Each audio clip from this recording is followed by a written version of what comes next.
എല്ലാവർക്കും നമസ്കാരം. ഇന്ന് ഗുരുപദൻ ടി വി പുതിയൊരു മേഖലയിലേക്ക് കടക്കുകയാണ്. നമ്മൾ ശ്രീനാരായണ പ്രസ്ഥാനങ്ങളെ സംബന്ധിച്ച് അല്ലെങ്കിൽ അതിൻ്റെ സോഷ്യൽ മീഡിയ ചാനലുകളെയൊക്കെ സംബന്ധിച്ച് നമ്മൾ വളരെ അധികം കാണാത്ത ഒരു മേഖലയാണ് പോഡ്കാസ്റ്റ് വീഡിയോകൾ.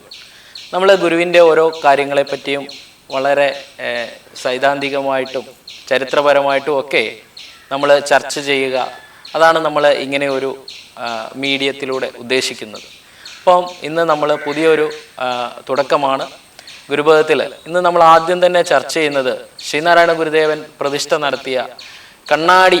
ഇപ്പോഴും വളരെ തർക്ക വിഷയമായിട്ട് നിൽക്കുന്ന ഗുരു പ്രതിഷ്ഠ നടത്തിയിട്ട് ഏതാണ്ട് 98 വർഷങ്ങൾ കഴിഞ്ഞു. ഈ 98 വർഷത്തിനകത്ത് തന്നെ ഇപ്പോഴും ചർച്ചകൾ ലൈവായി നിൽക്കുന്ന ഒരു മേഖലയാണ് ഗുരു പ്രതിഷ്ഠിച്ചത് കണ്ണാടിയാണോ എന്നുള്ള ഒരു സംശയം. ഇപ്പോഴും പല പുസ്തകങ്ങൾ വായിക്കുമ്പോഴും നമുക്ക് ഈ ഒരു സംശയം തോന്നാറുണ്ട്. ഗുരുവിൻ്റെ ക്ഷേത്ര പ്രതിഷ്ഠകളിൽ വളരെ വ്യത്യസ്തമായ പ്രതിഷ്ഠകൾ നടത്തിയ ഗുരു ഏതാണ്ട് ശിവഗിരിയിൽ 1912 ശാരദാ പ്രതിഷ്ഠ നടത്തി. അതിനുശേഷം 1914 ആലുവ അദ്വൈതാശ്രമത്തിൽ അദ്വൈതാശ്രമം തന്നെ സ്ഥാപിച്ചു. അതിനുശേഷം 1921 കാരമുക്കിൽ ദീപം വിളക്ക് കത്തിച്ചു വെച്ചിട്ട് വെളിച്ചമുണ്ടാവട്ടെ എന്ന് പറഞ്ഞ് ദീപം പ്രതിഷ്ഠിക്കുന്നു.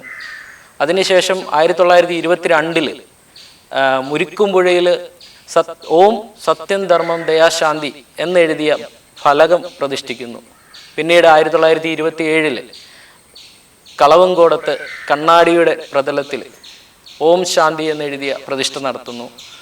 വൈക്കത്ത് ഉല്ലലയിലും അതേപോലെ കണ്ണാടിയുടെ പിറകിൽ ഓം എന്ന ഓംകാരത്തെ പ്രതിഷ്ഠിച്ചുകൊണ്ട് അങ്ങനെ വളരെ വ്യത്യസ്തമായ പ്രതിഷ്ഠകളാണ് ശ്രീനാരായണ ഗുരുദേവ തൃപാദങ്ങൾ നടത്തി തന്നിട്ടുള്ളത്. ആ പ്രതിഷ്ഠകളിലൊക്കെ ഇന്നും വളരെ ചർച്ചയാവുന്ന ഒരു വിഷയമാണ് ഗുരു പ്രതിഷ്ഠിച്ചത് കണ്ണാടിയാണോ എന്നുള്ള ഒരു സംശയം എല്ലാവർക്കും ഉണ്ട്.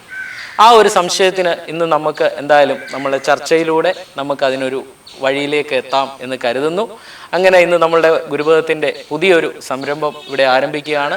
എല്ലാവരുടെയും മുന്നോട്ടുള്ള ഓരോ യാത്രകളിലും എല്ലാവരുടെയും സഹകരണം പ്രതീക്ഷിച്ചുകൊണ്ട് ഇന്ന് നമ്മളോടൊപ്പം ഇന്ന് ഉള്ളത് ശ്രീ ബിബിൻ ഷാനുണ്ട്. അതോടൊപ്പം തന്നെ ആലുവയിൽ നിന്ന് എത്തിയ ലാലൻ മാഷുണ്ട്. അപ്പം നമ്മൾ ഈ ഒരു ചർച്ച ഇന്ന് ഇവിടെ നമ്മൾ ആരംഭിക്കുകയാണ്.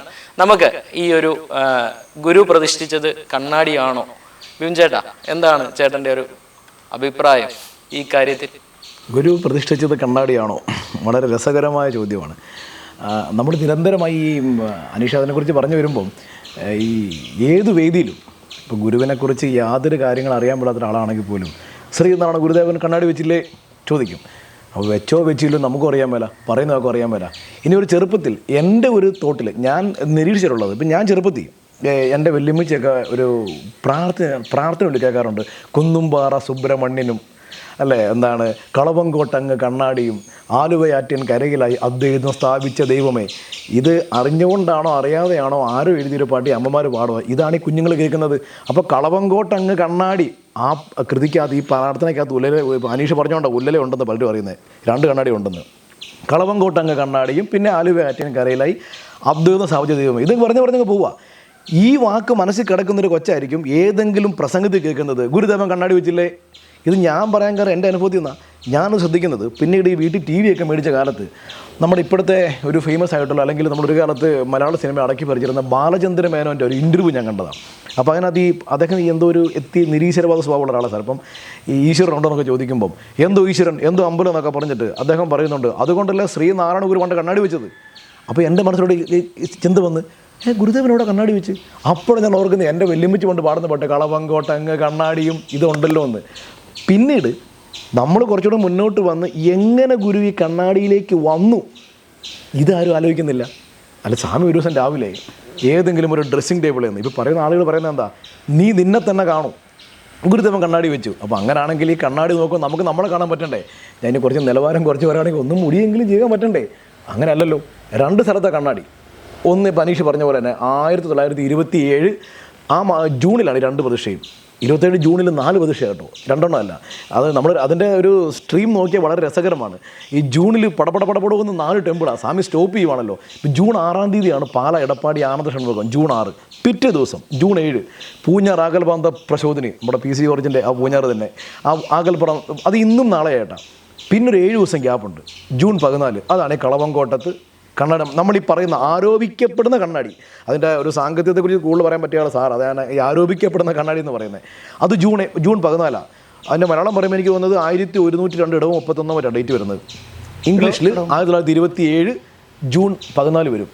കളവങ്കോടം ഈ പറഞ്ഞ കണ്ണാടി. വീണ്ടും ഒരു 11 ദിവസം കഴിഞ്ഞ് ജൂൺ 25 അടുത്ത കണ്ണാടി. ഈ ഉല്ലല ഇതാരും പറയാറില്ല. കളവങ്കോട്ടത്തെ കണ്ണാടി മാത്രമേ പറയാറൂ. 2 കണ്ണാടിയുണ്ട്. അതിൽ എൻ്റെ ഒരു ചിന്ത, സൈദ്ധാന്തികമായ വശം അവിടെ നിൽക്കട്ടെ, ഈ കണ്ണാടി എങ്ങനെ പൊങ്ങി വന്ന്? ഗുരു ശിവഗിരിന്ന് പോയപ്പോൾ കണ്ണാടി എടുത്തുകൊണ്ട് പോകായിരുന്നു അല്ല, ചോദിക്കാമല്ലോ നമുക്ക്. അല്ലെങ്കിൽ ഗുരു വന്ന വഴിക്ക്, അതെ മനുഷ്യ പറഞ്ഞല്ലോ ക്ഷേത്രങ്ങൾ പലതുണ്ടെന്ന്. ശരിയാണ്, പല പല ക്ലാസ് ആയിട്ട് ഗുരു എന്താണ് അരൂപ്പുറത്ത് വന്നിട്ട് ശാരദയിലേക്ക് എത്തുമ്പോഴത്തേക്കും ആ ഒരു ബ്രാഹ്മണിക്കൽ ഹെജിമണി മൊത്തം നിഷേധിച്ചുകൊണ്ട് ഇവിടെ ഒരു പൂജയും വേണ്ട, ബാക്കി നമുക്ക് പിന്നെ ഡിസ്കസ് ചെയ്യാം. ഗുരു അവിടെ നിന്ന് ഇങ്ങോട്ട് വന്ന് അദ്വാശ്രമം എത്തുമ്പോഴത്തേക്കും നമുക്ക് അടുത്തൊരു സ്ട്രീമാണ് ആശ്രമം. അവിടെ ഇപ്പോഴല്ലേ കുരുക്ഷേത്രം ഉണ്ടായത്. നേരത്തെ ഒരു എന്താ പറയുന്നത്, നിങ്ങൾ ഏത് ക്ഷേത്രത്തിൽ പോലും കിട്ടാത്ത ഒരു വൈബ ആലുവ കിട്ടുന്നത്. വീണ്ടും നേരെ വരുന്നു മുരിക്കുമ്പോഴെത്തുന്നതിന് മുമ്പ് തന്നെ തൃശ്ശൂർ തന്നെ കാരമുക്ക് ചിദംബരനാഥം 3 കവറുടെ വിളക്ക്. ആരെങ്കിലും കണ്ടിട്ടുണ്ടോ? ഇതും കൂടെ ഒക്കെ പറഞ്ഞിട്ട് വേണം കണ്ണാടി എന്ന വാക്ക് ഉപയോഗിക്കാൻ. ഇത് നമ്മൾ പറയുന്നില്ല. പിന്നെ നമ്മൾ പറഞ്ഞ മുരിക്കുമ്പോഴ കാളഖണ്ഡം, ഓം സത്യം ധർമ്മം ദയാശാന്തി. എല്ലാ ദിവസവും രാവിലെ കുളിച്ച് തൊഴാൻ പോകുന്നൊരു ഭക്തൻ കണ്ണടച്ച് തൊഴുതുകൊണ്ട് നിന്നിട്ട് അപ്പം നട തുറക്കുമ്പോൾ കാണുന്ന സത്യം ധർമ്മം ദയാശാന്തി എന്നാണ്.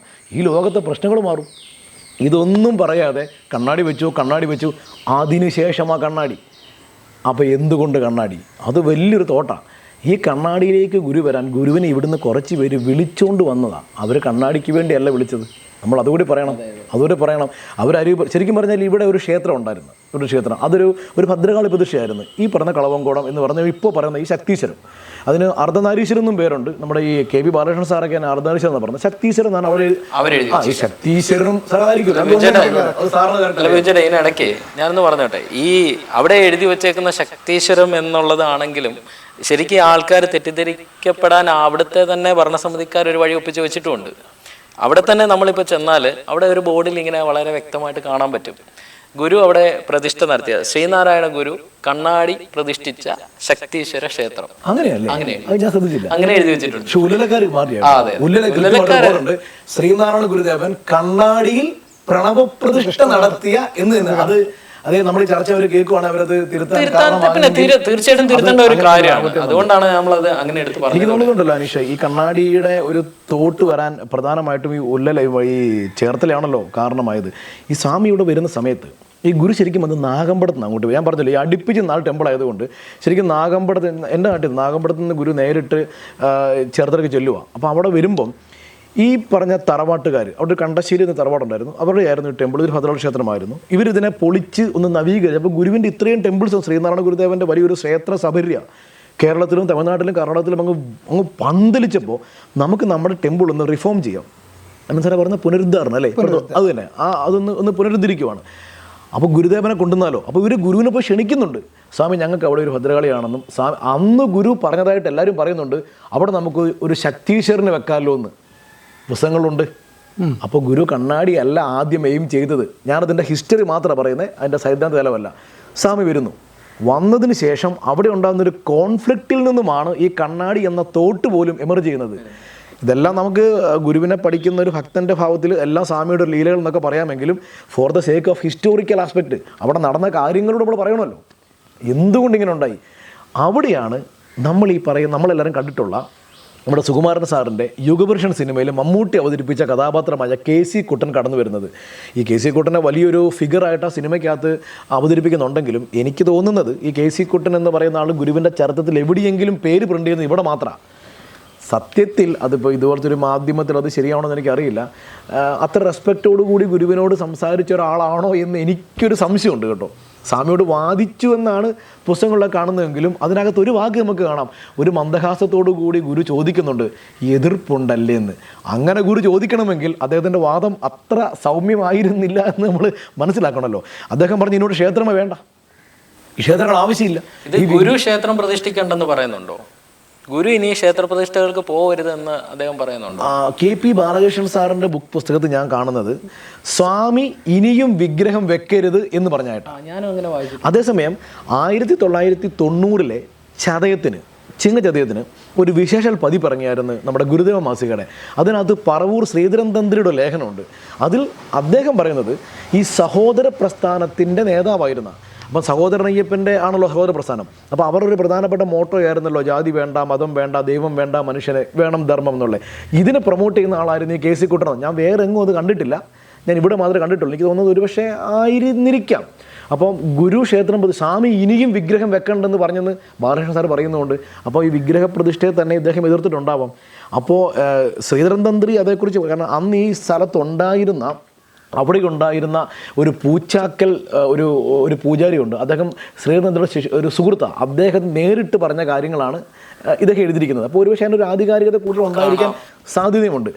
അവിടെ നിന്നും അപ്പോൾ നിങ്ങൾക്ക് ഇത് അപ്പോൾ ഈ കുറച്ചാളുകൾ സുബ്രഹ്മണ്യൻ ഇതിങ്ങനെ വലിയൊരു പ്രശ്നത്തോട്, അല്ലെങ്കിൽ ദേവി വേണം, ഗണപതി മാത്രമല്ല ഇത് ശിവഗിരി പോയി ഇവർ ഗുരുവിനെ കാണുമ്പോൾ സ്വാമിയോട് ഇവർ അന്ന് തന്നെ ഉപദേവതയായി ഗണപതി വേണമെന്നൊക്കെ പറഞ്ഞെന്ന് പറയുന്നുണ്ട്. സ്വാമി അനുവദിച്ചിരുന്നിരിക്കാം, മേ ഓർ മേ നോട്ട്, അത് നമ്മുടെ വിഷയമല്ല. നമ്മുടെ കണ്ണാടിയെക്കുറിച്ച് പറയുമ്പോൾ സ്വാമി അപ്പോൾ ഈ ബാലകൃഷ്ണൻ സാർ അതിനകത്ത് പറഞ്ഞേക്കുന്നത് സ്വാമി ഒരാൾ കണ്ണാടി വാങ്ങിക്കൊണ്ട് വരൂ എന്ന വാക്കാണ്.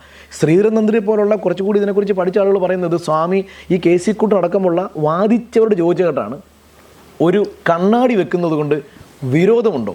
സ്വാമി എപ്പോഴും ഒരു അമിക്കബിൾ സെറ്റിൽമെൻറ്റ്, അപ്പോൾ നിങ്ങൾക്കറിയില്ല മഴ വേച്ചുകാരെ പറഞ്ഞ പോലെ ഈ ഒരു അമിക്കബിൾ സെറ്റിൽമെൻറ്റ്, ഡിപ്ലോമാറ്റിക് ടോക്കിൽ ഗുരുവിനെ വെല്ലാൻ ഈ ലോകത്താരുമില്ലല്ലോ, നമുക്ക് അങ്ങനെ എടുക്കാം. അങ്ങനെയാണെങ്കിൽ കണ്ണാടി വാങ്ങിക്കൊണ്ട് വരുന്നത്. ഇപ്പം നമുക്ക് വീണ്ടും അനീഷ് പറഞ്ഞൊരു ചോദ്യം ഉണ്ടല്ലോ, എന്തുകൊണ്ട് കണ്ണാടി അല്ലെങ്കിൽ കണ്ണാടി ഉണ്ടോ, അത് നമ്മൾ വീണ്ടും ആലോചിക്കണ്ടേ. അപ്പോൾ ഗുരു കണ്ണാടി കൊണ്ടുവന്നായിരുന്നോ? അല്ല, ഒരു ആൾ കണ്ണാടി വാങ്ങിക്കൊണ്ട് വരൂ എന്ന് ബാലകൃഷ്ണൻ സാർ പറയുന്നുണ്ട്. അങ്ങനെയെങ്കിൽ അത് ആര് വാങ്ങി? ഒരാൾ മേടിച്ചതാ. ആളുടെ പേരാണ് ഈ കാട്ടിപ്പറമ്പിൽ ഗോപാലൻ. അപ്പം ഞാൻ വ്യക്തിപരമായിട്ട് അദ്ദേഹത്തിൻ്റെ മകളുടെ മകളെ ഞാൻ ഈയിടെ പരിചയപ്പെടുകയും ചെയ്തായിരുന്നു. ആ കുടുംബം ഇപ്പോഴും ഉണ്ട്. ഇപ്പോൾ അവിടെ കോട്ടയം SNDP യൂണിയൻ്റെ നമ്മുടെ അഡ്മിനിസ്ട്രേറ്റർ ആയിട്ടുള്ള നമ്മളുടെ ശശികുമാർ സാറിന് ജോയിൻറ്റ് കൺവീനറുടെ ബന്ധുക്കളാണ് ഇവർ. ഞാൻ ഇത്രയും പറയും, ഇവരുള്ള ആളുകളാണ്. ഇത് സ്വാമി കൊണ്ടുവന്നതല്ല, എറണാകുളത്ത് പോയി മേടിച്ചുകൊണ്ട് വന്നെന്നാണ്. ഇനി എൻ്റെ മനസ്സിൽ അന്ന് കയറിയ ബാലേന്ദ്രമേനോൻ പറഞ്ഞ പോലെ അതുകൊണ്ടല്ലേ ഗുരുദേവൻ കണ്ണാടി വെച്ച് നീ എന്നെ തന്നെ കാണൂ. ഇത് കേൾക്കുന്ന ഒരാൾ ചിന്തിക്കേണ്ട കാര്യമുണ്ട്. സ്വാമി ചുമ്മാ അങ്ങ് വെക്കുമല്ലായിരുന്നു. ഞാൻ ഇതിനെ സപ്പോർട്ട് ചെയ്യുന്നത് ശ്രീധരൻ നന്ദിയുടെ വാക്കുകൾ തന്നെ കേട്ടോ. പ്രമാണമനുസരിച്ച്, ക്ഷേത്രവിധി അനുസരിച്ച് അതിനെ ഗുരു പറഞ്ഞു കൊടുത്ത അളവിൽ മുറിച്ചെടുത്തു. അതിനെ ഈ ബാലകൃഷ്ണൻ സാർ പറയുന്നത് 3 ഇഞ്ചെന്നാണ്. ആയിക്കോട്ടെ, ഈ തന്ത്രി പറയുന്നത് അന്ന് മുറിച്ചതിൻ്റെ ബാക്കി കണ്ണാടി അവിടെ ഇപ്പോഴും ഇരിപ്പുണ്ടായിരുന്നെന്നാ, അതിൻ്റെ പാട് തന്ത്രി കണ്ടിട്ടുണ്ടെന്നാ. അപ്പോൾ ഗുരു പറഞ്ഞു കൊടുത്ത അളവിലും ആകൃതിയിലുമാണ് അത് മുറിച്ചെടുത്തത്. അപ്പോൾ അവിടെ ഉണ്ടായ ഒരു സെറ്റിൽമെൻറ്റിൻ്റെ ഭാഗമായി സ്വാമി അതിൻ്റെ, ഞാൻ പറഞ്ഞത് ഇത് ഹിസ്റ്ററി മാത്രം നമ്മൾ പറയുന്നത്, അതിൻ്റെ സൈദ്ധാന്തിക തലം നമുക്ക് സാറിലേക്ക് എത്താം. ഈ എന്തുകൊണ്ട് ഓം, എന്തുകൊണ്ട് പ്രണവം, എന്തുകൊണ്ട് ഇത് പീഠമായി, എന്തുകൊണ്ട് ഇത് ഓമായി, അങ്ങനെ ഗുരു നീ നിന്നെ തന്നെ കാണാൻ വെച്ച കണ്ണാടിയാണോ എന്നൊരു തോട്ട് നമുക്കിവിടെ വരും. അങ്ങനെയാണ് മുഖം കാണണ്ടേ. അങ്ങനെയാണ് ഈ കണ്ണാടി എന്ന ചിന്ത അല്ല സാറേ അത് എമേർജ് ചെയ്യുന്നത്. തീർച്ചയായിട്ടും സാർ അവിടം വരെ നമ്മൾ പറയുമ്പോൾ എനിക്ക് തോന്നുന്നത് അത് സാറിന് കൂടുതൽ പറയാൻ പറ്റുമെന്ന് തോന്നുന്നു. ഈ ഓം എങ്ങനെ പ്രതിഷ്ഠയാകുന്നു അല്ലേ, അതുകൂടി പറയുമ്പം എനിക്കൊന്ന് ഓഡിയൻസിനത് ക്ലാരിറ്റി വരുമായിരിക്കും. ഇപ്പോൾ ശ്രീധരൻ തന്ത്രിയുടെ വാക്കുകൾ തന്നെ സപ്പോർട്ട് ചെയ്ത് പോവുകയാണെങ്കിലും പ്രതിഷ്ഠ എന്താണ് എന്ന് ആദ്യം പറയുന്നുണ്ട്. അതായത് പീഡികാത്തു ഭവേത് ശക്തി, എന്നിട്ട് പറയുകയാണ് ബിംബത്തു പരമേശ്വര തയോഹോ യഹ ക്രിയതേ യോഗ സാ പ്രതിഷ്ഠേതി കീർത്തിത എന്നാണ് ആ ശ്ലോകം. പ്രതിഷ്ഠ എന്നതിൻ്റെ ഒരു നിർവചനമായിട്ട് നമുക്കത് എടുക്കാം. അങ്ങനെ എടുത്താൽ ശക്തിത്വ പീഡികാഹ, അപ്പോൾ ശക്തിയാകട്ടെ പീഠമായി ഭവിക്കുന്നു എന്നാണ് പറയണത്. അത് നേരെ ശ്രീധരൻ തന്ത്രി ഈ KP ബാലകൃഷ്ണൻ സാറിൻ്റെ പുസ്തകത്തിൽ തന്നെ ഈ സാധനം കൊടുത്തിട്ടുണ്ട്. അപ്പോൾ അങ്ങനെ കൊടുക്കുമ്പോൾ അന്ന് നീലകണ്ഠ ശാന്തി, നമ്മുടെ ബോധാനന്ദ സ്വാമികൾ, നരസിംഹസ്വാമികൾ ഇവരൊക്കെ ഒപ്പമുണ്ട്. ഇപ്പോൾ വിപിൻ പറഞ്ഞ ആ ഒരു പോയിന്റിലേക്ക് തന്നെ കറക്റ്റാണത്. കാരണം എന്താണെന്ന് വെച്ചാൽ 3 ഭാഗത്തു നിന്നുള്ള എതിർപ്പുകളെയാണ് ശ്രീനാരായണ ഗുരുദേവൻ ഒരേ സമയം നേരിട്ടത്. അവിടെ ഈ ഒരു ചോദ്യം പ്രസക്തമാണ്. കാരണം അർദ്ധനാരീശ്വര പ്രതിഷ്ഠ വേണം, പാരമ്പര്യമായിട്ടിരുന്നിരുന്ന ദേവീ പ്രതിഷ്ഠ വേണമെന്നും വിഗ്രഹമേ വേണ്ട എന്നും വാദിക്കുന്നവരുടെ നടുക്ക് ഗുരു ഒരു സൊല്യൂഷൻ വെക്കുകയാണ്. ഒരു കണ്ണാടി പ്രതിഷ്ഠിക്കുന്നതുകൊണ്ട് വിരോധമുണ്ടോ? ആ ചോദ്യം കറക്റ്റാണ്. തീർച്ചയായിട്ടും ഗുരുദേവൻ്റെ ഭാഗത്ത് നിന്ന് അങ്ങനെ ഉണ്ടാകും. കാരണം ഗുരുവിനെ പഠിക്കുന്ന ആളുകൾക്ക് ഗുരുവിൻ്റെ ചിന്ത എങ്ങനെ പോകുമെന്ന് ഏകദേശം ഒരു ധാരണയുണ്ട്. ഗുരു എന്താണ് വിഭാവനം ചെയ്തതെന്ന് ചിന്തിക്കാൻ ലോകത്ത് ആർക്കും സാധ്യമല്ല. പക്ഷെ നമുക്ക് ബാക്കിയുള്ള സംഗതികൾ വെച്ചിട്ട് നമ്മൾ ചിന്തിക്കുമ്പോൾ ഇത് ഏകദേശം സാധ്യതയുള്ള ഒരു സൊല്യൂഷൻ. അവിടെയാണ് ഇപ്രകാരം കണ്ണാടി പ്രതിഷ്ഠിക്കുന്നത്. അപ്പോൾ ഈ പ്രതിഷ്ഠ എന്നാൽ ഒരു പീഠം ശക്തിയായിട്ടാണ് സങ്കല്പിക്കുന്നത്. പ്രതിഷ്ഠയുടെ നിർവചനത്തിൽ പീഠം എന്തുമായിക്കൊള്ളട്ടെ, അവിടെ പ്രതിഷ്ഠിക്കുന്ന ആ ബിംബം പരമേശ്വര. ഇവിടെ പരമേശ്വരൻ എന്ന പദത്തിനർത്ഥം ഏത് പ്രതിഷ്ഠയാണോ വെക്കുന്നത് അതൊക്കെ പരമേശ്വരനാണ്, ശിവനല്ല ഉദ്ദേശിക്കുന്നത്. ആ ശ്ലോകത്തിൽ പരമേശ്വരൻ എന്ന് പറയുന്നത് ഏത് ദേവതയാണോ അവിടെ പ്രതിഷ്ഠിക്കുന്നത് അത് പരമേശ്വരനാണ്. ആരായാലും ഗണപതി ആയാലും ശിവനായാലും മുരുകനായാലും പരമേശ്വര ബിംബമാണ്. ഞാനത് പരമേശ്വരൻ ചിന്തിച്ചു, അങ്ങനെയല്ലല്ലോ സാറേ അത്? അല്ല ഇങ്ങനെയാണ്. അപ്പം അങ്ങനെ വരുമ്പോൾ അവിടെ വെക്കുന്ന ആ പീഠം ആയിട്ട് കണ്ണാടിയും അതിൽ ഗുരു ഓങ്കാരത്തെ പ്രണവമന്ത്രത്തെയാണ് പ്രതിഷ്ഠ ചെയ്ത് തരണത്. അപ്പോൾ ഇതിന് സപ്പോർട്ടായിട്ട് ധാരാളം കാര്യങ്ങൾ നമുക്കിതിന് മുൻപുള്ളതും നമുക്ക് എടുക്കാവുന്നതാണ്. കാരണം നമ്മുടെ ശങ്കരാചാര്യ ഭഗവത്പാദരുടെ ദക്ഷിണാമൂർത്തി സ്തോത്രമുണ്ട്. അതിനകത്ത് പറയുന്നത് വിശ്വം ദർപ്പണമാന നഗരീ തുല്യം നിജാന്തർഗതം എന്ന് പറയുന്നുണ്ട്. അതായത് ഒരു നഗരത്തെ ഒരു കണ്ണാടി വെച്ചിട്ട് നമ്മൾ കാണുകയാണെങ്കിൽ സത്യത്തിൽ നമ്മൾ നഗരത്തെ അല്ല കാണുന്നത്, നഗരത്തിൻ്റെ നിഴലുകളെയാണ് കാണുന്നത്. അതുപോലെ തന്നെയാണ് ഈ സർവപ്രപഞ്ചവും പരമാത്മാവാകുന്ന ആ ഒരു കണ്ണാടിയിൽ പ്രതിഫലിക്കുന്ന ദൃശ്യങ്ങൾ മാത്രമാണെന്ന് സമർത്ഥിക്കുകയാണ്. ഒരു സംശയവും വേണ്ട. ആത്മവിലാസത്തിലേക്ക് വന്നാൽ ശ്രീനാരായണ ഗുരുദേവൻ ഡയറക്റ്റ് ഇത് തന്നെ നമ്മളെ പഠിപ്പിച്ചു തരുന്നുണ്ട്. ഇതൊക്കെ നമുക്ക് മുന്നിൽ കണ്ണാടിയിൽ നിഴലെന്ന പോലെ തന്നെ കാണുന്നു എന്ന് ഗുരുദേവനോട് സമർത്ഥിക്കുകയാണ്. അപ്പോൾ ശ്രീനാരായണ ഗുരുദേവനെ സംബന്ധിച്ചിടത്തോളം ആർഷഭാരത സംസ്കാരത്തിൻ്റെ അടിത്തറ വേദങ്ങളാണെങ്കിൽ ആ വേദത്തിൻ്റെ സാരസർവത്തെ എടുത്ത് വാരി വിതറുന്നൊരു കാഴ്ചയാണ് നമുക്ക് ഇവിടെയും കാണാൻ പറ്റുന്നത്. ഓങ്കാരത്തെ പ്രതിഷ്ഠിച്ചു തന്നു. അപ്പോൾ എന്താണ് ഓങ്കാരം എന്ന് പഠിക്കണ്ടേ നമ്മൾ? ഓങ്കാരം എന്ന് പറഞ്ഞു കഴിഞ്ഞാൽ 4 പാദങ്ങളുണ്ട് അതിന്. അപ്പോൾ അകാര ഉകാര മകാര മാത്രകളുടെ സമ്യക്ഭാവത്തിനപ്പുറം അമാത്രയിലാണ് നിർഗുണപരബ്രഹ്മത്തിൻ്റെ അനുഭവ സാക്ഷാത്കാര ദശ. അപ്പോൾ അത്രയും കടന്നു ചെല്ലണം. അതൊരു അവസ്ഥകളിലേക്ക് എടുത്തു കഴിഞ്ഞാൽ നമുക്ക് ജാഗ്രത സ്വപ്നം സുഷുപ്തിയും കഴിഞ്ഞിട്ട് തുരീയ ഭാവത്തിലേക്ക് ചെല്ലണം. അങ്ങനെ എത്തണമെങ്കിൽ ഒരു സന്യാസിയെ സംബന്ധിച്ചിടത്തോളം നമ്മുടെ അല്ലെങ്കിൽ ഒരു ഋഷിയെ സംബന്ധിച്ച് തത്വമസിയുടെ അനുഭവതലം സ്വാനുഭവമാക്കിയ ആളായിരിക്കണം. ശ്രീനാരായണ ഗുരുദേവൻ്റെ മുനിചര്യ പഞ്ചകം എടുത്താൽ മതി. കൃത്യം അതിലെന്താണ് സന്യാസി എന്നും എന്തായിരിക്കണമെന്നും ഈ തത്വമസിയുടെ പൂർണ്ണമായ അനുഭവതലം സ്വന്തം അനുഭവമാക്കി മാറ്റിയ ഋഷിയാണ് ശ്രീനാരായണ ഗുരുദേവനെന്ന് വളരെ വ്യക്തമാണ്. ചരിത്രത്തിലും ഇത്തരം ശ്രീനാരായണ ഗുരുദേവൻ്റെ തന്നെ കൃതിയാണല്ലോ മുനിചര്യ പഞ്ചകം. അപ്പോൾ അതിലൊരു മുനി എന്താണ്, ആരാണ്, എങ്ങനെയായിരിക്കണം, അത്രയും കാര്യങ്ങൾ വളരെ വിശദമായിട്ട് പ്രതിപാദിക്കുന്നുണ്ട്. അപ്പോൾ അപ്രകാരമുള്ളൊരു ശ്രീനാരായണ ഗുരുദേവൻ ഇങ്ങനെ ഒരു പ്രതിഷ്ഠ ചെയ്യുമ്പോൾ കണ്ണാടി പ്രതിഷ്ഠയുടെ താല്പര്യം എന്താണ് എന്ന് ചോദിച്ചാൽ ഞാൻ നിസ്സംശയം പറയും തത്വമസിയാണ്. തത് ത്വം അസി എന്നുള്ളതാണ് നമുക്ക് പറയാൻ പറ്റുക. കാരണം നമ്മൾ ഒരു കണ്ണാടിയുടെ മുൻപിൽ പോയി നിന്ന് കഴിയുമ്പോൾ നമ്മൾ നമ്മുടെ പ്രതിരൂപത്തെ കാണുമ്പോൾ ആരാണ് കാണുന്നത് എന്നൊരു ചോദ്യം ചോദിച്ചാൽ കണ്ണുകൊണ്ട് കാണുന്നു എന്നേ പറയാൻ പറ്റുള്ളൂ. കണ്ണാണ് കാണുന്നതെന്ന് പറയാൻ പറ്റുമോ? ഒരിക്കലുമില്ല. കണ്ണുകൊണ്ട് കാണുന്നു. അപ്പോൾ പിന്നെ ആരാണ് കാണുന്നത്? ആരാണ് കാണുന്നത് വെച്ചാൽ ഞാൻ കാണുന്നു എന്ന് പറയേണ്ടി വരും. ആരാണ് ഈ ഞാനെന്ന് പറഞ്ഞാൽ ഒറ്റ ഉത്തരവുള്ളൂ, തത് ത്വം അസി, തത്വമസി. ഇതിലേക്കാണ് ഈ സാധനം വരണത്. ഇത് ഇങ്ങനെ നമ്മൾ കടന്നു പോകുമ്പോൾ നമ്മളെ സംബന്ധിച്ച് കണ്ണിന് ഒരിക്കലും കണ്ണിനെ കാണാൻ സാധിച്ചിട്ടില്ല. അപ്പോൾ ആ ഒരു അറിവ് ശ്രീനാരായണ ഗുരുദേവൻ വളരെ വ്യക്തമായിട്ട് ആത്മവിലാസത്തിലൂടെ കൊണ്ടുപോകുന്നുണ്ട്. അപ്പം ഈ ആത്മവിലാസ സാറ് പറഞ്ഞ പോലെ അതിനകത്തൊരു വരി പറയുന്നില്ലേ, ഓ ഇതെല്ലാം നാം ഒരു കണ്ണാടിയിൽ എന്ന പോലെ കാണുന്നു. ഈ കണ്ണാടിയെ കാണുന്ന കണ്ണിനെ നാം കാണുന്നുമില്ല. അതെ, ആ കണ്ണാടിയും ഈ കണ്ണാടിയുമായി സാർ എങ്ങനെ റിലേറ്റ് ചെയ്യാൻ പറ്റും? അതായത് ശ്രീനാരായണ ഗുരുദേവൻ അവിടെ കണ്ണാടിയിൽ ഒരു നിഴലിനായിട്ടാണ് കാണുന്നത്. കണ്ണാടിയിൽ കാണുന്ന നിഴലുകൾ പോലെയാണ് ബ്രഹ്മമാകുന്ന ആ ബിംബത്തിൽ പ്രതിബിംബിക്കുന്ന കാഴ്ചകളായിട്ടാണ് ഇവിടെ പറഞ്ഞു തരണത്. അപ്പോൾ ഈ കണ്ണാടി അവിടെ ശ്രീനാരായണ ഗുരു ഇത്തിരി മുന്നോട്ട് പോകണം. ആത്മവിലാസത്തിൽ ഇത്തിരി മുന്നോട്ട് പോകുമ്പോൾ ഗുരുദേവൻ അവിടെ ഒരു പ്രയോഗമുണ്ട്. പരമാത്മാവാകുന്ന ദിവ്യമായ കണ്ണാടിയിൽ പ്രതിബിംബിക്കുന്ന ദൃശ്യങ്ങളാണ് സർവ്വപ്രപഞ്ചവും ഞാനും നിങ്ങളും ഒക്കെ അടക്കമുള്ളത്. അതാണ് കണ്ണാടി. അല്ലാതെ മുഖം നോക്കുന്ന ഇല്ല, ഒരിക്കലും കാണാൻ പറ്റില്ല. ഞാൻ ഇന്നലെയും പോയതാ. ഞാൻ ഇന്നലെയും കളവങ്കോടത്ത് പോയിട്ട് ആ ക്ഷേത്രത്തിന് മുൻപിൽ പോയി കണ്ണാടി മുമ്പിൽ ഒന്ന് പ്രാർത്ഥിച്ചാണ്. ഇതിനിടയ്ക്ക് നമ്മളുടെ ഈ അരിവുപ്പുറത്ത് ശ്രീനാരായണ ഗുരുദേവൻ നെയ്യാറിൽ ഇറങ്ങിയിട്ട് അവിടുന്ന് ഒരു കല്ല് എടുത്തിട്ട് കൊണ്ട് പ്രതിഷ്ഠിക്കുന്നുണ്ട്. നമ്മൾ ഇന്ന് വരെ അത് ശിലാപ്രതിഷ്ഠ എന്നല്ല പറയുന്നത്, ശിവപ്രതിഷ്ഠ എന്നാണ് പറയുന്നത്, അല്ലേ? അങ്ങനെയാണ് അതിൻ്റെ ഒരു സാരം. അപ്പം അങ്ങനെയാണെങ്കിൽ ഈ കളവങ്കോടത്ത് ശ്രീനാരായണ ഗുരുദേവൻ കണ്ണാടി എന്ന ഒരു പ്രതലം അല്ലെങ്കിൽ ആ ഒരു ബേസ്, ആ ബേസിലല്ലേ ഓമിനെ പ്രതിഷ്ഠിക്കുന്നത്? അതെ അതെ, അങ്ങനല്ലേ അതിനെ കാണാൻ പറ്റുമോ? തീർച്ചയായിട്ടും. പക്ഷേ ഇപ്പോഴും പറയപ്പെടുന്നത് അത് കണ്ണാടി പ്രതിഷ്ഠയാണ് എന്ന് പറയുമ്പോൾ, അങ്ങനെയാണെങ്കിൽ ഈ മറ്റുള്ള എല്ലാ ഇടങ്ങളിലും നടക്കുന്ന പ്രതിഷ്ഠകൾ, ആ പ്രതിഷ്ഠകൾക്ക് ഇപ്പം അരിവിപ്പുറത്ത് ഞാൻ ഈ പറഞ്ഞതുപോലെ കല്ല് പ്രതിഷ്ഠ അല്ലെ ശിലാപ്രതിഷ്ഠ എന്ന് പറയണ്ടേ? അതെന്താ ശിവപ്രതിഷ്ഠ എന്ന് പറയുന്നത്? അല്ല, അവിടെ അറിവും വേണം, തിരിച്ചറിവും വേണം എന്നൊരു സംഭവമുണ്ട്. അതെ. കാരണം വെച്ചാൽ ശ്രീനാരായണ ഗുരുദേവൻ ഒരു കുളത്തിൽ കുളിച്ച് കാല് വൃത്തിയാക്കുന്നത് ഒരു കല്ലേലാണ്. അത് കഴിഞ്ഞ് ഒരാളിങ്ങനെ നോക്കി നിൽക്കുകയാണ്. ഗുരുദേവൻ ക്ഷേത്ര ശ്രീകോവിലേക്ക് ചവിട്ടി കയറാൻ ഉപയോഗിച്ചതൊരു കരിങ്കല്ല. അദ്ദേഹം നോക്കുമ്പോൾ അതിൻ്റെ ഉള്ളിൽ ഗുരു വെക്കണത് ഒരു കരിങ്കല്ല.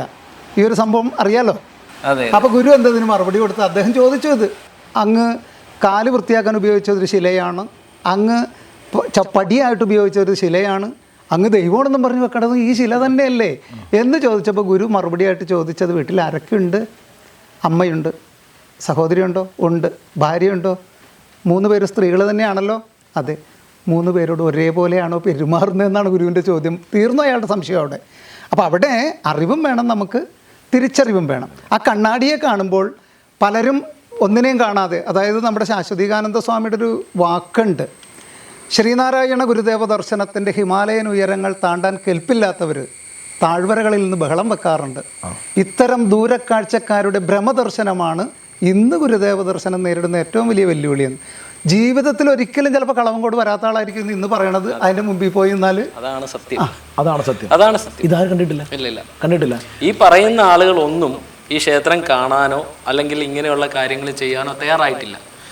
നമുക്ക് കാണാവുന്നോ? അതെ അതെ അതെ, പല അനുഭവം ഉണ്ട് കേട്ടോ നമുക്ക് ഈ ഒരു കാര്യത്തിൽ. എനിക്ക് തോന്നുന്നുണ്ടല്ലോ, ഇനി ഒരു പക്ഷെ അതുകൊണ്ടായിരിക്കുമോ 11 ദിവസം കഴിഞ്ഞിട്ട് ഗുരു അടുത്ത ടെമ്പിൾ വെച്ചിട്ട് സ്വാമി അതിന് കൃത്യമായിട്ട് പേരിട്ട് ഓംകാരേശ്വരം. തീർച്ചയായിട്ടും എനിക്കൊന്ന് ഗുരു ആ ഒരു ഡിബേറ്റിന് എന്തെങ്കിലും ഉയർന്നു വന്നാൽ ഒരു എൻഡ് കൊടുത്താന്ന് തോന്നുന്നു. ഇവിടെ ഗുരു ശക്തീശ്വരൻ എന്നാണ് വെച്ചത്. നമ്മുടെ സാറ് പറഞ്ഞിട്ടുമില്ല.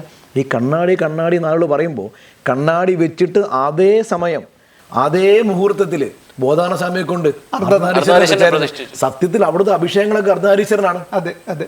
അവിടെ ഈ പറഞ്ഞിട്ടുള്ള ടിപ്പിക്കൽ പൂജകളെല്ലാം ഉണ്ട്. സ്വാമി അതൊന്നും ഇപ്പോൾ ഈ ശാരദാമഠം പോലെ ബാൻ ചെയ്തിട്ടുമില്ല. മാത്രമല്ല എനിക്കൊന്ന് കരിയിൽ ദാമോദരൻ എന്ന് പറയുന്ന ഒരാൾ അവിടെ നിൽപ്പുണ്ടായിരുന്നു. അദ്ദേഹം നേരെ വന്നിട്ട് ഗുരു എഴുതിയ കൃതികളൊക്കെ അവിടെ ചൊല്ലിയെന്നാണ് പറയുന്നത്. എന്നാൽ പിന്നെ സാമ്പാറുണ്ട്, അയ്യോ ഇത് കണ്ണാടിയാ, ഇത് മുഖം നോക്കാനുള്ളതാണ്, ഇവിടെ പ്രാർത്ഥനയൊന്നും വേണ്ട. ആളുകൾ കരഞ്ഞു പോയെന്നാണ്. ഈ കരിയിൽ ദാമോദരൻ അന്ന് മുനുചര്യ പഞ്ച് കടക്കമുള്ള പ്രധാന വൻ കൃതികൾ, ആ സമയത്ത് പോപ്പുലറുള്ള പല കൃതികളും ഗുരുവിൻ്റെ സാന്നിധ്യത്തിൽ ചൊല്ലി. സ്വാമി അവിടെ ഇരിക്കുമ്പോൾ ഗുരുവിൻ്റെ മുന്നിൽ വെച്ചുകൊണ്ട് ബോധാന സ്വാമി അന്ന് ചൊല്ലിക്കൊടുത്തതാണ് ഈശ്വര പ്രാർത്ഥന. ധ്യാനത്തിൽ എൻ്റെ ഹൃദയം ലയമാർന്നിട്ടെ. ഈ കളവും കൊടുത്ത് വെച്ചിട്ടാണ്. ഇതെന്താ ഈ ആളുകൾ കണക്ട് ചെയ്യാത്ത കണ്ണാടിയായിട്ട്? സാറേ, ഇതിനകത്ത് ഇപ്പം നമ്മളിങ്ങനെ ഒരു പ്രോഗ്രാമിനെ പറ്റി പ്ലാൻ ചെയ്തപ്പോഴേ ആദ്യം ഇങ്ങനെ ഒരു വിഷയം പറയണം എന്ന് വിചാരിച്ചതിന് ഒറ്റ കാരണമേ ഉള്ളൂ. കാര്യം ഈ അടുത്തിടയ്ക്ക് ഞങ്ങളുടെ ഒരു ഗ്രൂപ്പിൽ ഒരു ചർച്ച നടന്നു. അപ്പോൾ ആ ഗ്രൂപ്പിൽ ഒരു പ്രഭാഷകനാണ്, വളരെ സീനിയർ ആയിട്ടുള്ള ഒരു പ്രഭാഷകനാണ്. അദ്ദേഹം ആ ഗ്രൂപ്പിലിട്ടത്, ഞാൻ ഇന്ന് എൻ്റെ പ്രഭാഷണം കളവങ്കോടം ഗുരു കണ്ണാടി പ്രതിഷ്ഠിച്ച ക്ഷേത്രത്തിലായിരുന്നു എന്ന് പറഞ്ഞിട്ടാണ് അദ്ദേഹം ഇട്ടത്. അന്നേരം ഞാൻ ചിന്തിച്ചു, ഒരു പ്രഭാഷകൻ ഇങ്ങനെ പറയുമ്പോൾ, അത് ശ്രീനാരായണ ഗുരുദേവനെ കുറിച്ച് വളരെ കൃത്യമായിട്ട് വർഷങ്ങളായിട്ട് പ്രഭാഷണം നടത്തുന്ന ആളാണ്. ഇദ്ദേഹം പറഞ്ഞേക്കുന്നത് ഗുരു കണ്ണാടി പ്രതിഷ്ഠിച്ച ക്ഷേത്രത്തിൽ ഞാൻ ഇന്ന് പ്രഭാഷണത്തിന് പോയി എന്നായിട്ടത്. അതിൻ്റെ താഴെ ഞങ്ങൾ ചോദിച്ചു, സാർ അതെങ്ങനെയാണ് ഒരു കണ്ണാടി പ്രതിഷ്ഠയാവുന്നത്? ഞങ്ങൾ കുറേ തർക്കങ്ങൾ അതിനകത്ത് നടന്നു, ഭയങ്കര തർക്കങ്ങളായിരുന്നു. കുറേ തർക്കങ്ങൾ നടന്നു. പക്ഷേ അദ്ദേഹം അങ്ങോട്ട് അടുക്കാനൊന്നും തയ്യാറായില്ല. എങ്കിലും അന്നേരം എനിക്ക് തോന്നിയ ഒരു കാര്യമാണ്, എന്നെങ്കിലും ഇങ്ങനെ ഒരു പരിപാടി സ്റ്റാർട്ട് ചെയ്യുമ്പോൾ ഫസ്റ്റ് വിഷയം ഇതെന്താണെന്നുള്ളത് നമുക്കൂടെ മനസ്സിലാകണ്ടേ. അദ്ദേഹത്തിൻ്റെ ഭാഗമാണോ ശരി, നമ്മളുടെ ഭാഗമാണ്, നമ്മൾ ചിന്തിച്ച് വെച്ചതാണോ ശരി എന്നൊരു തോന്നൽ നമുക്കുണ്ടാവണമല്ലോ. അങ്ങനെ ഒരു തോന്നലിൽ നിന്നാണ് ഇന്നിപ്പോൾ ഇങ്ങനത്തെ ഒരു അവസ്ഥയിലോട്ട് നമ്മൾ എത്തിയത്.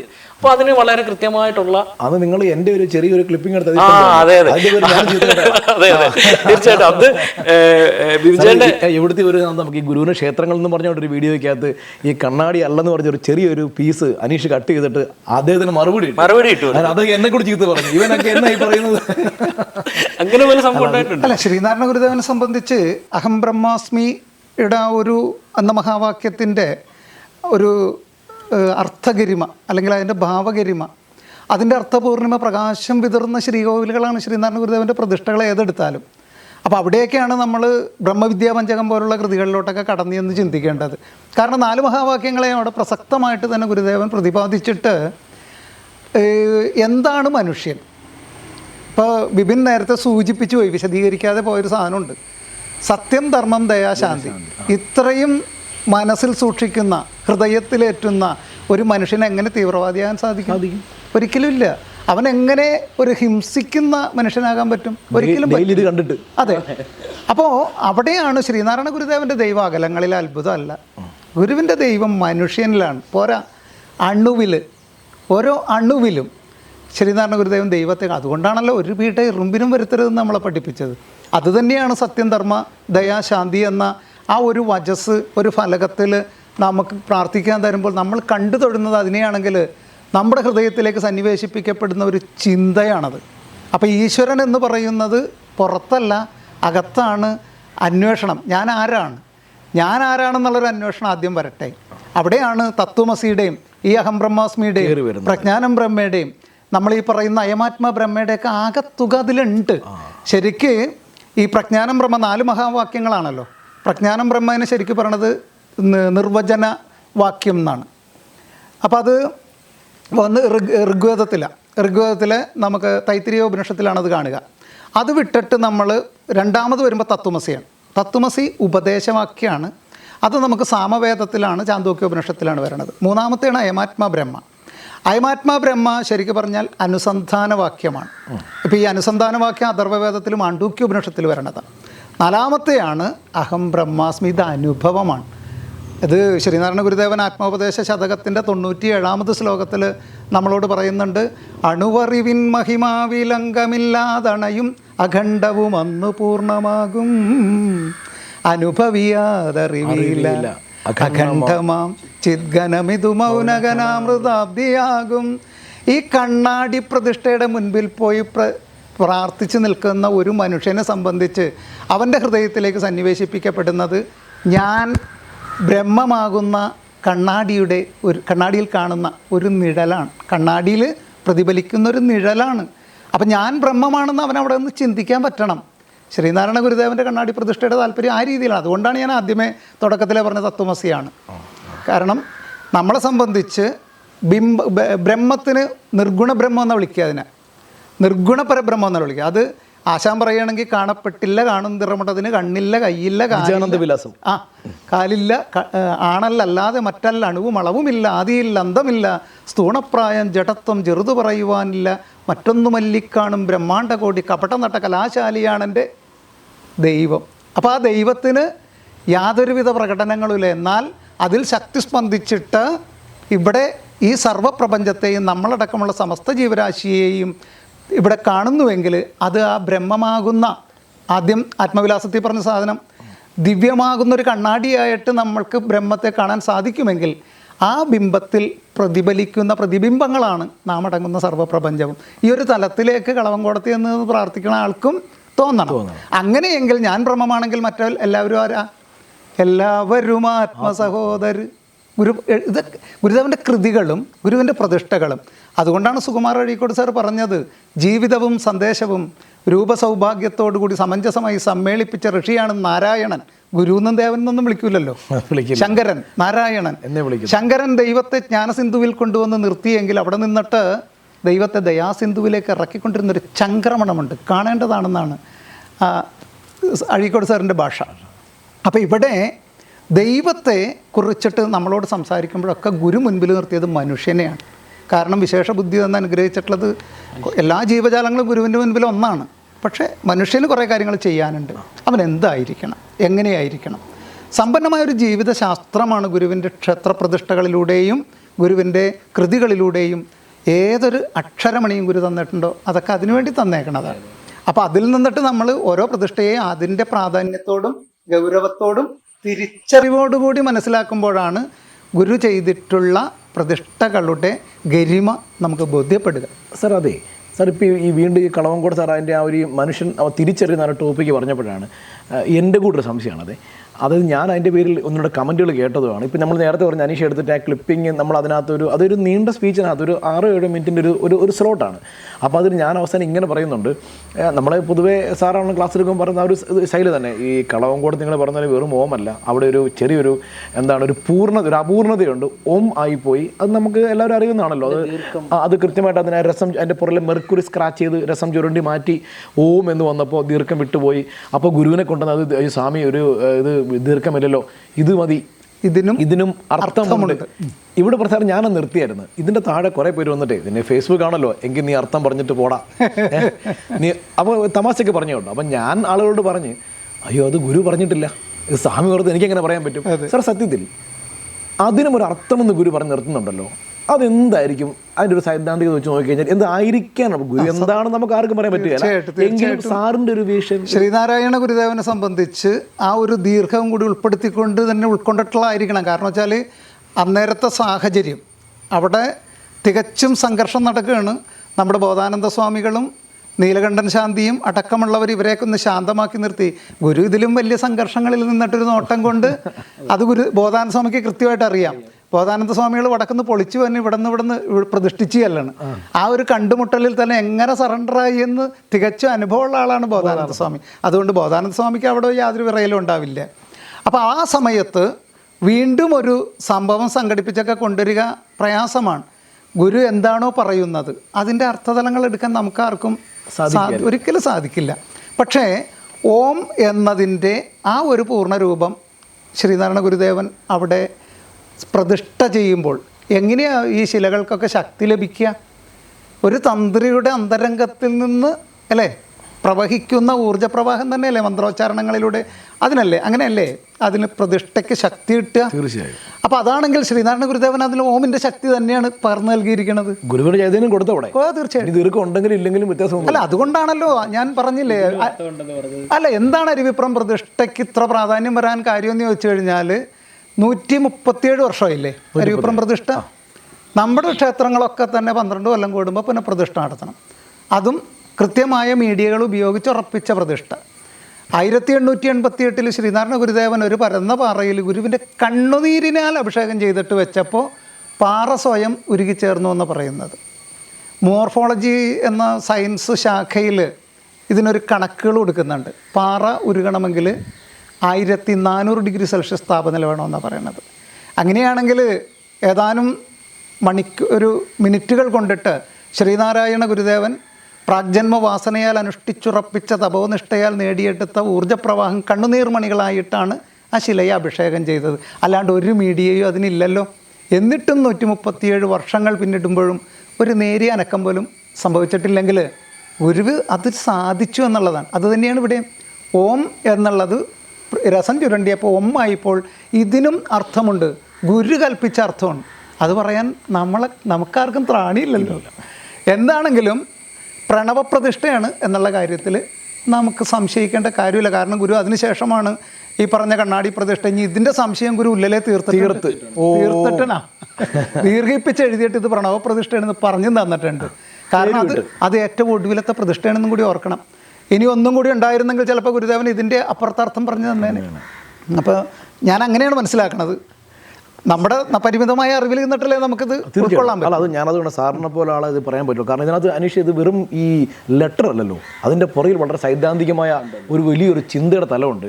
അത് എനിക്ക് തോന്നുന്ന എൻ്റെ ഒരു സിമ്പിൾ മനസ്സിൽ എനിക്ക് തോന്നുന്നത് അത് ദീർഘം ഉണ്ടെങ്കിലും ദീർഘം ഇല്ലെങ്കിലും ശ്രീനാരായണ പരമസദ്ഗുരുവിൻ്റെ ദിവ്യമായ ഒരു പ്രഭ അവിടെ ഉണ്ട്. തീർച്ചയായിട്ടും ഉണ്ടെങ്കിലും ഇല്ലെങ്കിലും അതവിടെ ഉണ്ടായിരിക്കും. സാറിപ്പോൾ ഉല്ലലെ പറഞ്ഞല്ലോ, ശരിയാണ്. ഗുരു ആ ഡൗട്ട് തീർത്തെന്ന് പറയുമ്പം നമ്മൾ ഈ ഉല്ലലെ അധികം ചർച്ച ചെയ്യാതെ പോകുന്നൊരു വിഷയമാണ്. ഈ കളവങ്കോടത്ത് ഗുരു ഇരിക്കുമ്പോഴാണ് ഉല്ലലക്കാർ അങ്ങോട്ട് വരുന്നത്. പാണാവള്ളി കൃഷ്ണമൊയ്തീനെയൊക്കെ കൂട്ടിക്കൊണ്ടാണ് വരുന്നത്. അപ്പോൾ ഗുരുവിൻ്റെ രസകരമായ ഒരു കമൻ്റ് ഉണ്ട് കേട്ടോ. വളരെ നിങ്ങൾക്ക് അവിടെ തൊട്ടപ്പുറത്തല്ലേ ചെമ്മനത്തുകര ഉള്ളത്, നിങ്ങൾക്ക് തൊട്ടപ്പുറത്തല്ലേ കുമരകം ഉള്ളത്. അപ്പോൾ പാണാവള്ളി വളരെ സിസ്റ്റമാറ്റിക് മറുപടി, സ്വാമി 2-3 വലിയ പുഴയുണ്ട് അവിടെ, ഈ പാവപ്പെട്ട സ്ത്രീകളൊക്കെ പുഴ കടന്ന് ഇന്നല്ലേ പാലമൊക്കെ വന്നത്. അപ്പോൾ നമ്മളിപ്പോൾ ഡെയിലി പോകുന്ന എനിക്ക് ആ വഴി അറിയാം, അതുകൊണ്ട് ഇവർക്ക് വലിയ ബുദ്ധിമുട്ടാണ് എന്ന് പറയുമ്പോഴാണ് അന്ന് ഗുരുവിൻ്റെ തിരിച്ചൊരു സെൻറ്റൻസ് ഉണ്ട്, നിങ്ങൾ കരുതി വച്ചിരിക്കുന്ന വിഗ്രഹം നാം പ്രതിഷ്ഠിക്കില്ല. അതിൻ്റെ പുറകെ വേറെ കഥയുണ്ട്. നമ്മൾ പറഞ്ഞൊരു സമയം എടുക്കുന്നതാണ്. അവിടെ ഒരു പുതിയ കാവ് എന്ന് പറഞ്ഞൊരു ക്ഷേത്രമുണ്ട്. അവിടുത്തെ ക്ഷേത്രക്കുളത്തിൽ ഇറങ്ങി അവിടുത്തെ ഇഴവ യുവാക്കൾ ഒന്ന് മീൻ പിടിക്കുന്നുണ്ട്. മീൻ പിടിക്കാൻ ക്ഷേത്രത്തിൽ ഇറങ്ങുമ്പോൾ അവിടെ ഉണ്ടായിരുന്ന ഒരു വിഗ്രഹം വലയെ കുടുങ്ങുന്നുണ്ട്. അതവർ സൂക്ഷിച്ച് വെക്കുന്നുണ്ട്. ആകെപ്പാടെ 4-5 പേർക്ക് മാത്രം അറിയാവുള്ളായിരുന്നു ഈ വിഗ്രഹം കിട്ടിയ കാര്യം. ഇവർ അതീവര, കാരണം അന്ന് ഇവർ ക്ഷേത്രക്കുളത്തിൽ ഇറങ്ങിയതിൻ്റെ പേര് കേസ് വരുന്നുണ്ട്. ഈ കേസ് കോടതി പിന്നത്തെ നമ്മുടെ പി. ശ്രീനിവാസൻ മന്ത്രിയുടെ അച്ഛനൊക്കെ ചേർന്നിട്ടാണ് അത് കേസ് വാദിക്കുന്നതൊക്കെ. അന്ന് അവരെ അവിടുന്ന് ഇറക്കിക്കൊണ്ട് പോരുമ്പം ഈ ഇതിനൊരു പ്രൂഫ് വേണമല്ലോ. ഈ ഇറങ്ങിയുള്ള പ്രൂഫില്ല, വിഗ്രഹം കിട്ടിയെന്ന് പറഞ്ഞ പ്രൂഫ്. അപ്പൊ അതുകൊണ്ട് ഈ വിഗ്രഹം കിട്ടിയ കാര്യം പുറത്തു പറയാൻ പറ്റത്തുമില്ല. ഈ വിഗ്രഹം കിട്ടിയത് ആരും അറിഞ്ഞിട്ടില്ല എന്നുള്ളതിൻ്റെ ഏറ്റവും വലിയ തെളിവാണ് ഈ കേസ്. കാരണം ഇത് അന്ന് ഇതൊക്കെ ചോദിക്കുന്നുണ്ട്, നിങ്ങൾ ക്ഷേത്രത്തിൻ്റെ 64 അടി അകലെ മാത്രം നിർത്തുന്ന ഈ 64 അടിക്ക് ഇപ്പുറത്തോട്ട് വന്നാൽ മർദ്ദിക്കുന്ന ഈ പാവപ്പെട്ടവർ നിങ്ങളുടെ ക്ഷേത്രക്കുളത്തിൽ ഇറങ്ങിയൊരു തെളിവ് എന്നാന്ന്. അവിടെയാണ് ഈ കേസ് തള്ളിപ്പോകുന്നത്. അപ്പോൾ പറയാൻ പറ്റുമോ വിഗ്രഹം കിട്ടണമെന്ന്? അത്ര രഹസ്യമായിട്ട് വളരെ ഇൻ്റലിജൻസ് ആയിട്ട് വളരെ കോൺഫിഡൻഷ്യലായി സൂക്ഷിച്ച ഈ വിവരമാണ് സ്വാമി പറയുക, നാം വരാം, പക്ഷെ നിങ്ങൾ വെച്ചിരിക്കുന്ന ആ വിഗ്രഹം നാം പ്രതിഷ്ഠിക്കും. അത് ഇത് നമ്മൾ ചരിത്രം വരുമ്പോഴേ സ്വാമി എവിടെ നിൽക്കുന്നുള്ളതാണ്. ഇവർക്ക് ശ്വാസം വിടാൻ പറ്റിയില്ല. പാണാവള്ളി കൃഷ്ണവൈദ്യം പോലും അറിയത്തില്ല ഇങ്ങനെ വിഗ്രഹമുള്ള കാര്യം. അദ്ദേഹം പറഞ്ഞ് ഞെട്ടിപ്പോയിട്ടാണ് നാം വരാമെന്ന് പറയുന്നത്. അപ്പോൾ ഇവിടെ ഗുരു വളരെ പർപ്പസ്ഫുള്ളി കണ്ണാടിയിലോട്ട് അല്ലെങ്കിൽ ഓം പ്രണവത്തിലോട്ട് ഗുരു കൊണ്ടുവരും. ഇവിടെയും സാർ പറഞ്ഞ പീഠം, അവിടെ രസകരമായ സംഭവം കേട്ടോ. അനുശൈല പോകുന്നതല്ലേ. നമ്മുടെ ആ ഉല്ലല അമ്പലം കഴിഞ്ഞിട്ട് നമ്മൾ കുമരങ്ങ പാത്തോട്ട് വരുമ്പോഴത്തേക്ക് നമ്മൾ ചെറിയൊരു കയറ്റം കയറി ഒരു കലുങ്ക് കണ്ടിട്ടുണ്ടോ? അന്നവിടെ കലുങ്കില്ലായിരുന്നു. ഈ കലുങ്കിൻ്റെ സൈഡിൽ ഇവർ കൊണ്ടുവന്ന് കുറച്ച് കല്ലുകൾ, അതായത് ഈ ക്ഷേത്രം ഗുരു വരാൻ സമ്മതിച്ചല്ലോ.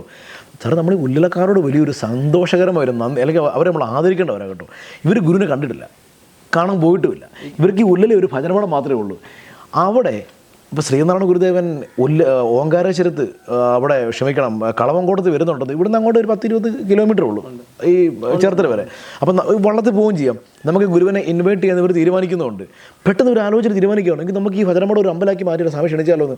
ഇവരപ്പം തന്നെ പണം പിരിക്കുന്നത് 85 സെൻറ്റ് സ്ഥലം മേടിക്കുന്നത്. ഈ സ്ഥലം മേടിക്കുമ്പോൾ നമ്മൾ ആലോചിക്കേണ്ടത് നമ്മൾ ഇന്ന് ചെയ്യും അനീഷേ. ഗുരുവിൻ്റെ പേര് ആലുവ അദ്വൈതാശ്രമത്തിൽ വിശ്രമിക്കും ശ്രീനാരായണ ഗുരു തൃപ്പാദങ്ങൾ പേർക്കെന്നും പറഞ്ഞുകൊണ്ട് സ്ഥലം മേടിച്ച് ആധാരം ചെയ്ത് അനീഷ് ഇപ്പോൾ ശാഖയുടെ കൺവീനർ കേട്ടിരുന്ന ആളല്ലേ. ഒരു ചാക്ക് അരി ചോദിച്ചാൽ നീ 10 വർഷം വീട്ടിൽ പോകണം. ഇപ്പോഴും അങ്ങനെയാ. അന്ന് അവർ ഗുരുവിനോട് അനുവാദം പോലും ചോദിക്കാതെ, ഗുരുവിനെ കണ്ടിട്ടില്ല, ഗുരുവിൻ്റെ പേരിൽ 85 സെൻറ്റ് സ്ഥലം അന്ന് 1928 ചെറിയ കാര്യമാണോ? ആ സ്ഥലം മേടിച്ചവരാ.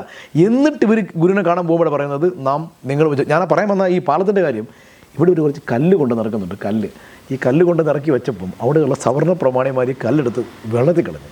കാരണം ഈഴവന്മാർ അമ്പലം പണിയാൻ പോവാണല്ലോ.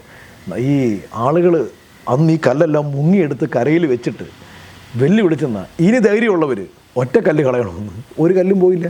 അപ്പോൾ ഇത്രേ ഉള്ളൂ കാര്യങ്ങളൊക്കെ. ഗുരു അവിടെ വന്ന്, അതും രസകരമാണ് കേട്ടോ. ഈ കടവിൽ ഗുരു വന്ന് ഇറങ്ങുമ്പോൾ ശക്തമൊരു മഴയായിരുന്നു. സ്വാമി വലതുകാല് താഴ്ത്തി വെക്കും, മഴ സ്റ്റോപ്പായി. നമ്മൾ ഈ ഉള്ളിൽ ശരിക്കും നമ്മളിത് ഉള്ളിൽ പോയി ഇതൊക്കെ കാണണം. അനീഷ് പറഞ്ഞ പോലെ ഒരിക്കൽ പോലും കാണാത്തവരെ പറയുന്നു. ആ വിഗ്രഹമാണ്. മാത്രമല്ല ഉല്ലലയിലെ ഈ കണ്ണാടിയുടെ പുറകിൽ, അപ്പോൾ ഉല്ലല ക്ഷേത്രത്തിന് 27 കൊല്ലം സെക്രട്ടറി ആയിരുന്നൊരു പ്രകാശം, ഞാൻ ആളുടെ പേഴ്സണെ കണ്ട് സംസാരിച്ചിട്ടുണ്ട് കേട്ടോ. അതൊക്കെ ഇപ്പം നമ്മുടെ ആശയൊക്കെയാണ് സെക്രട്ടറി 117-ൻ്റെ. നമ്മുടെ വൈക്കം യൂണിയൻ്റെ പ്രസിഡന്റ് ബിനേഷ് ചേട്ടനാണ്, പ്ലാത്താനത്താണ് അമ്പലത്തിൻ്റെ പ്രസിഡന്റ്. പ്രസിഡന്റ് ചേട്ടനൊക്കെയാണ്. നമുക്ക് വളരെ വേണ്ടപ്പെട്ടവരാ. നോക്കൂ, ഇത് ശരിക്കും അന്നും ഗുരു പറഞ്ഞു കൊടുത്തിരുന്ന അളവിലെ കണ്ണാടി മുറിച്ചെടുത്ത് ചുമ്മാ ഡ്രസ്സിൻ്റെ ഉള്ളിലേ അല്ല, അവിടെയാണ് രണ്ടാമത്തെ ഓംകാരം കയറി വരുന്നത്. അന്ന് SK വാര്യർ എന്ന് പറയുന്ന ഒരാൾ, അദ്ദേഹം ഒരു നായർ സമുദായം കേട്ടോ. അദ്ദേഹം ശരിക്കും ആളുടെ കഥയും രസമാണ്. ഇദ്ദേഹത്തിനെ ഗുരു വിളിക്കുന്നത്, ഇദ്ദേഹം ഒരു വൈദ്യരാണ്. ഈ SK വൈദ്യർ എന്ന് അറിയപ്പെടുന്നത്. SK വൈദ്യരെ ഗുരു തമാശയ്ക്ക് SK വാര്യർ എന്ന ആ പേരെങ്കിലും ഗുരു വിളിക്കുമായിരുന്നു SK വൈദ്യർ എന്ന്. അപ്പോൾ സംഭവം തന്നെയാണല്ലോ, വാര്യരും വൈദ്യരും. ഇദ്ദേഹം ഗുരുവിനെ കാണാൻ ഒരിക്കൽ ശിവഗിരി ചെല്ലുന്നുണ്ട്. സ്വാമി എനിക്ക് സന്യാസം തരണം സ്വാമി എന്നാണ് പറയുന്നത്. അപ്പോൾ ഗുരു ചിരിച്ചോണ്ട് പറയുന്നുണ്ട്, നിൻ്റെ ഭാര്യയും പിള്ളേരും വന്നു. കാരണം പുള്ളി കല്യാണം കഴിച്ചിട്ടില്ല. കാരണം ഇദ്ദേഹത്തിന് ഗുരു അതെല്ലാം മുൻകൂട്ടി കാണാൻ ഗുരുവിൻ്റെ ആ ഒരു ദീർഘമായ.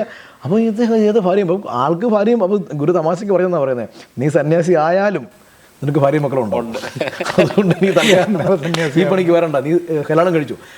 ആ SK വാര്യരാണ് അദ്ദേഹത്തിന് ഗുരു ആദ്യം പറഞ്ഞു നമുക്കൊരു മരുന്ന് വേണമെന്ന് പറഞ്ഞുകൊണ്ട് ഗുരു ഈ പ്രതിഷ്ഠയ്ക്ക് ശേഷമേ, അതുകൊണ്ട് ഉല്ലലക്കാർ അഭിമാനത്തോടെ പറയും, സ്വാമി ഇവിടുത്തെ പ്രതിഷ്ഠ കഴിഞ്ഞിട്ട് പറഞ്ഞ് നമുക്ക് അല്പം മരുന്ന് വേണമെന്ന്, ഗുരുവിൻ്റെ ചൈതന്യം ഞങ്ങൾക്ക് തന്നിട്ട് പോയെന്നൊക്കെ അവർ അഭിമാനത്തിൽ പറയുന്നത് കേട്ടോ. ഈ രസം ചുരുണ്ടിക്കുന്നത് വളരെ കൃത്യമായിട്ട് ഓം, ഒരു വിട്ടുപോകലുമില്ല, ഒരു അപൂർണതയില്ല ഗുരുവിനെ കൂടെ കാണിക്കുമ്പോൾ. അതുകൊണ്ടായിരിക്കും സാറ് പറഞ്ഞാൽ പോയിന്റ്, അതുകൊണ്ട് ഞാനത് പെട്ടെന്ന് ഓർക്കാനുള്ള കാരണം, ഈ കളവങ്കോടത്ത് ഇവരിതെല്ലാം സ്ക്രാച്ച് ചെയ്തെങ്കിലും സ്വാമി അത് മതി അതൊന്ന് പറഞ്ഞല്ലോ.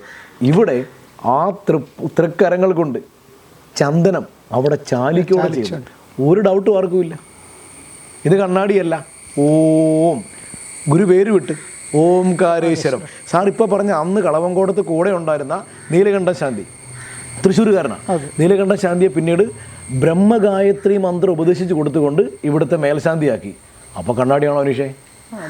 ചുമ്മാ ഒരു കണ്ണാടി വെക്കുവാണെങ്കിൽ ശരി, നീ ഇതിൻ്റെ സൈഡിലൊരു എന്താണ് നമ്മൾ തമാശയ്ക്ക് പറയുവാണെങ്കിൽ ഒന്ന് മുഖമൊക്കെ തുടയ്ക്കാൻ ഒരു ചീപ്പോ. എൻ്റെ സാറേ ഞാൻ പേടിച്ചിട്ടോ കേട്ടോ, എനിക്കിനി ആരോണം കേൾക്കാൻ പറ്റില്ല. സാറ് പറഞ്ഞാൽ പിന്നെ അത്രയ്ക്ക് ആരോപിക്കുകയല്ലോ. ഞാനൊരു ഇത് പറഞ്ഞു, ഒരു ചീപ്പ്, നീ ഇത്ര അഹങ്കാരം പറയാമോ?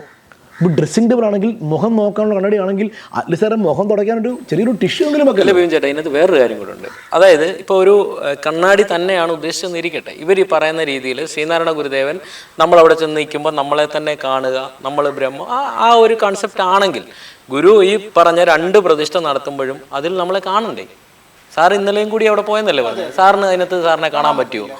ഗുരു ഇപ്പോൾ ഒരു കണ്ണാടിയാണ് പ്രതിഷ്ഠിച്ചതെങ്കിൽ വളരെ കൃത്യമായിട്ട് ഒരാൾക്ക് കാണാവുന്ന രീതിയിൽ തന്നെ പ്രതിഷ്ഠിക്കണം. ഈ പറയുന്ന ഏത് മാന്യന്മാരായാലും ഇവരവിടെ ചെന്ന് നിന്ന് അവരുടെ മുഖം, അതിനകത്ത് മുഖമെങ്കിലും അവർ ഏത് പൊക്കത്തിൽ നിന്നാലും താഴ്ചയിൽ നിന്നാലും അതിനകത്ത് മുഖം കാണാൻ പറ്റില്ല. ആ രീതിയിലാണ് അത് പ്രതിഷ്ഠ നടത്തിയിരിക്കുന്നത്. അപ്പം തന്നെ നമുക്കത് ചിന്തിക്കാമല്ലോ. അങ്ങനെയാണെങ്കിൽ ഗുരു ഒരാളെ കാണുന്ന ഉദ്ദേശത്തിലാണ് അത് ചെയ്തതെങ്കിൽ ഒരിക്കലും അതങ്ങനെ വെക്കൂ, കാണാൻ പറ്റാത്ത രീതിയിൽ കണ്ണാടി വെക്കും. നമ്മൾ ഇറങ്ങി ചെല്ലുമ്പോഴേ ഫേസ് ടു ഫേസ് കാണണം. ഇപ്പം നമ്മൾ ലിഫ്റ്റിൽ കയറുക, ഒരു ഫ്ലാറ്റിൻ്റെ നേരെ നമ്മളൊരു മിററിലോട്ട് ചെല്ലുന്നത് അതാണ്. അല്ല, ഇതിനപ്പുറത്ത് വേറൊരു കാഴ്ചപ്പാടും കൂടി നമ്മൾ ചിന്തിക്കേണ്ടത്. ഇപ്പോൾ വിപിൻ നേരത്തെ പറഞ്ഞു ജൂണിൽ, അതായത് 1928 ആരംഭം തുടങ്ങിയിട്ട് ശ്രീനാരായണ ഗുരുദേവൻ്റെ പ്രവർത്തനങ്ങളുടെ ഗതിവേഗത വളരെ വേഗതയിലായിരുന്നു. അപ്പോൾ ശ്രീനാരായണ ഗുരുദേവനെ സംബന്ധിച്ച് ആ 73 വർഷക്കാലത്തിലെ കർമ്മകാണ്ഡത്തിലെ അവസാനത്തെ കാണ്ഡമാണത്. ഗുരുവിനറിയാം ശരീരത്തോടു കൂടിയിരിക്കുന്ന സമയം തീരും, ആ ഒരു സമയം കഴിയുകയാണ്. അവിടെ ചെയ്തു വെക്കുന്ന ഏറ്റവും ഒടുവിലത്തെ പദ്ധതിയാണെങ്കിൽ ശ്രീനാരായണ ഗുരുദേവൻ്റെ ക്ഷേത്രസങ്കല്പത്തിൻ്റെ ഉദാത്തമായ ഗരിമയിലേക്ക് അതിനെ കൊണ്ട് എത്തിക്കുകയാണെന്ന് നമുക്ക് പറയാം. കാരണം ആദ്യം എന്തുകൊണ്ട് ഗുരു അദ്വൈത വേദാന്തിയായ ശ്രീനാരായണ ഗുരുദേവൻ എന്തിനാ പല ദൈവങ്ങളെ പ്രതിഷ്ഠിച്ചു തന്നത്? ഇത് നമ്മൾ ചോദിക്കുമെന്ന് ഗുരുവിന് അറിയാവുന്നതുകൊണ്ടാണല്ലോ കോലതീരേശസ്തവത്തിൽ എഴുതി തന്നത്. സർവാശ്രയം എങ്ങും നിറയുന്നോൻ അഭിഭക്തർക്ക് ഇവാറൊരു രൂപം ഭജനത്തിന് ധരിപ്പൻ. കാരണം 1888 തൊട്ട് തലേന്ന് വരെ നമുക്കില്ലാതിരുന്ന ദൈവങ്ങളെയാണ് നമ്മുടെ കയ്യിലേക്ക് വെച്ച് തരണത്. അങ്ങനെ തരുമ്പോൾ ഒരു ആരാധനാ സ്വാതന്ത്ര്യം പ്രഖ്യാപിക്കുമ്പോൾ ഇവർ 2 വലിയ പ്രശ്നങ്ങളെയാണ് ഗുരു ഒരു സമയം നേരിടേണ്ടത്. ഒന്ന്, എതിർപ്പുള്ളവരെ ശാന്തമാക്കണം. മറിച്ച് ഇത് അനുഭവിക്കാനുള്ളവരെ ശക്തരാക്കണം. ഇവർക്ക് പേടിയാ, ഞങ്ങൾ ഈശ്വരനെ പോയി തൊഴുതാൽ ഞങ്ങളാരെങ്കിലും തല്ലുമോ? വരില്ല. അപ്പോൾ ഇവരെ പ്രാപ്തമാക്കണം, മറ്റവർക്ക് അതിനുള്ള ഇവർക്ക് അനുവാദം കൊടുക്കാനുള്ള ഒരു ശാന്തത അവിടെ നേടിക്കൊടുക്കുകയും വേണം. അപ്പോൾ തെറ്റ് ചെയ്തവനെ പീഡിപ്പിക്കാതെയും ആ തെറ്റിൻ്റെ ഫലം ഏറ്റുവാങ്ങിയവനെ സമാശ്വസിപ്പിച്ച് ഇരുകരങ്ങളും കൊണ്ട് 2 പേരെയും സമൂഹത്തിൻ്റെ മുഖ്യധാരയിലേക്ക് കൊണ്ടുവരുന്നൊരു പ്രക്രിയയാണ് ഗുരുവിൻ്റെ ക്ഷേത്രപ്രതിഷ്ഠ.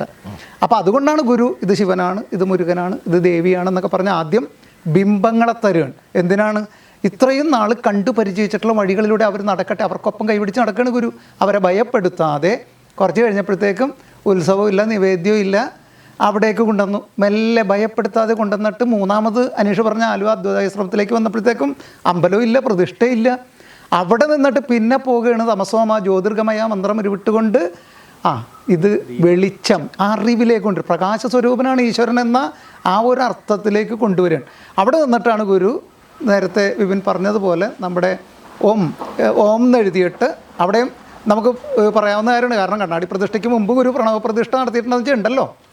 അതാണല്ലോ മുരുക്കുമ്പുഴയിൽ ഓം സത്യം ധർമ്മം ദയ ശാന്തി എന്ന് എഴുതുമ്പോൾ എന്തായിരിക്കണം മനുഷ്യനെന്ന് പഠിപ്പിച്ചുകൊണ്ടിരിക്കുകയാണ്. എന്നിട്ട് ഇവിടെ വരുമ്പോഴത്തേക്കും ഗുരു ആ അദ്വൈത രസാനുഭൂതിയുടെ നിറവിലേക്ക് ഉണർത്തുകയാണ്. കണ്ണാടി പ്രതിഷ്ഠയുടെ താല്പര്യം അതും കൂടിയാണ്. ശ്രീനാരായണ ഗുരുദേവ ദർശനം എന്താണെന്ന് ചോദിച്ചാൽ ഭാസ്കരൻ സാറൊക്കെ അടിവരായിട്ട് എഴുതി വെച്ചിട്ടുണ്ട് അദ്വൈതം.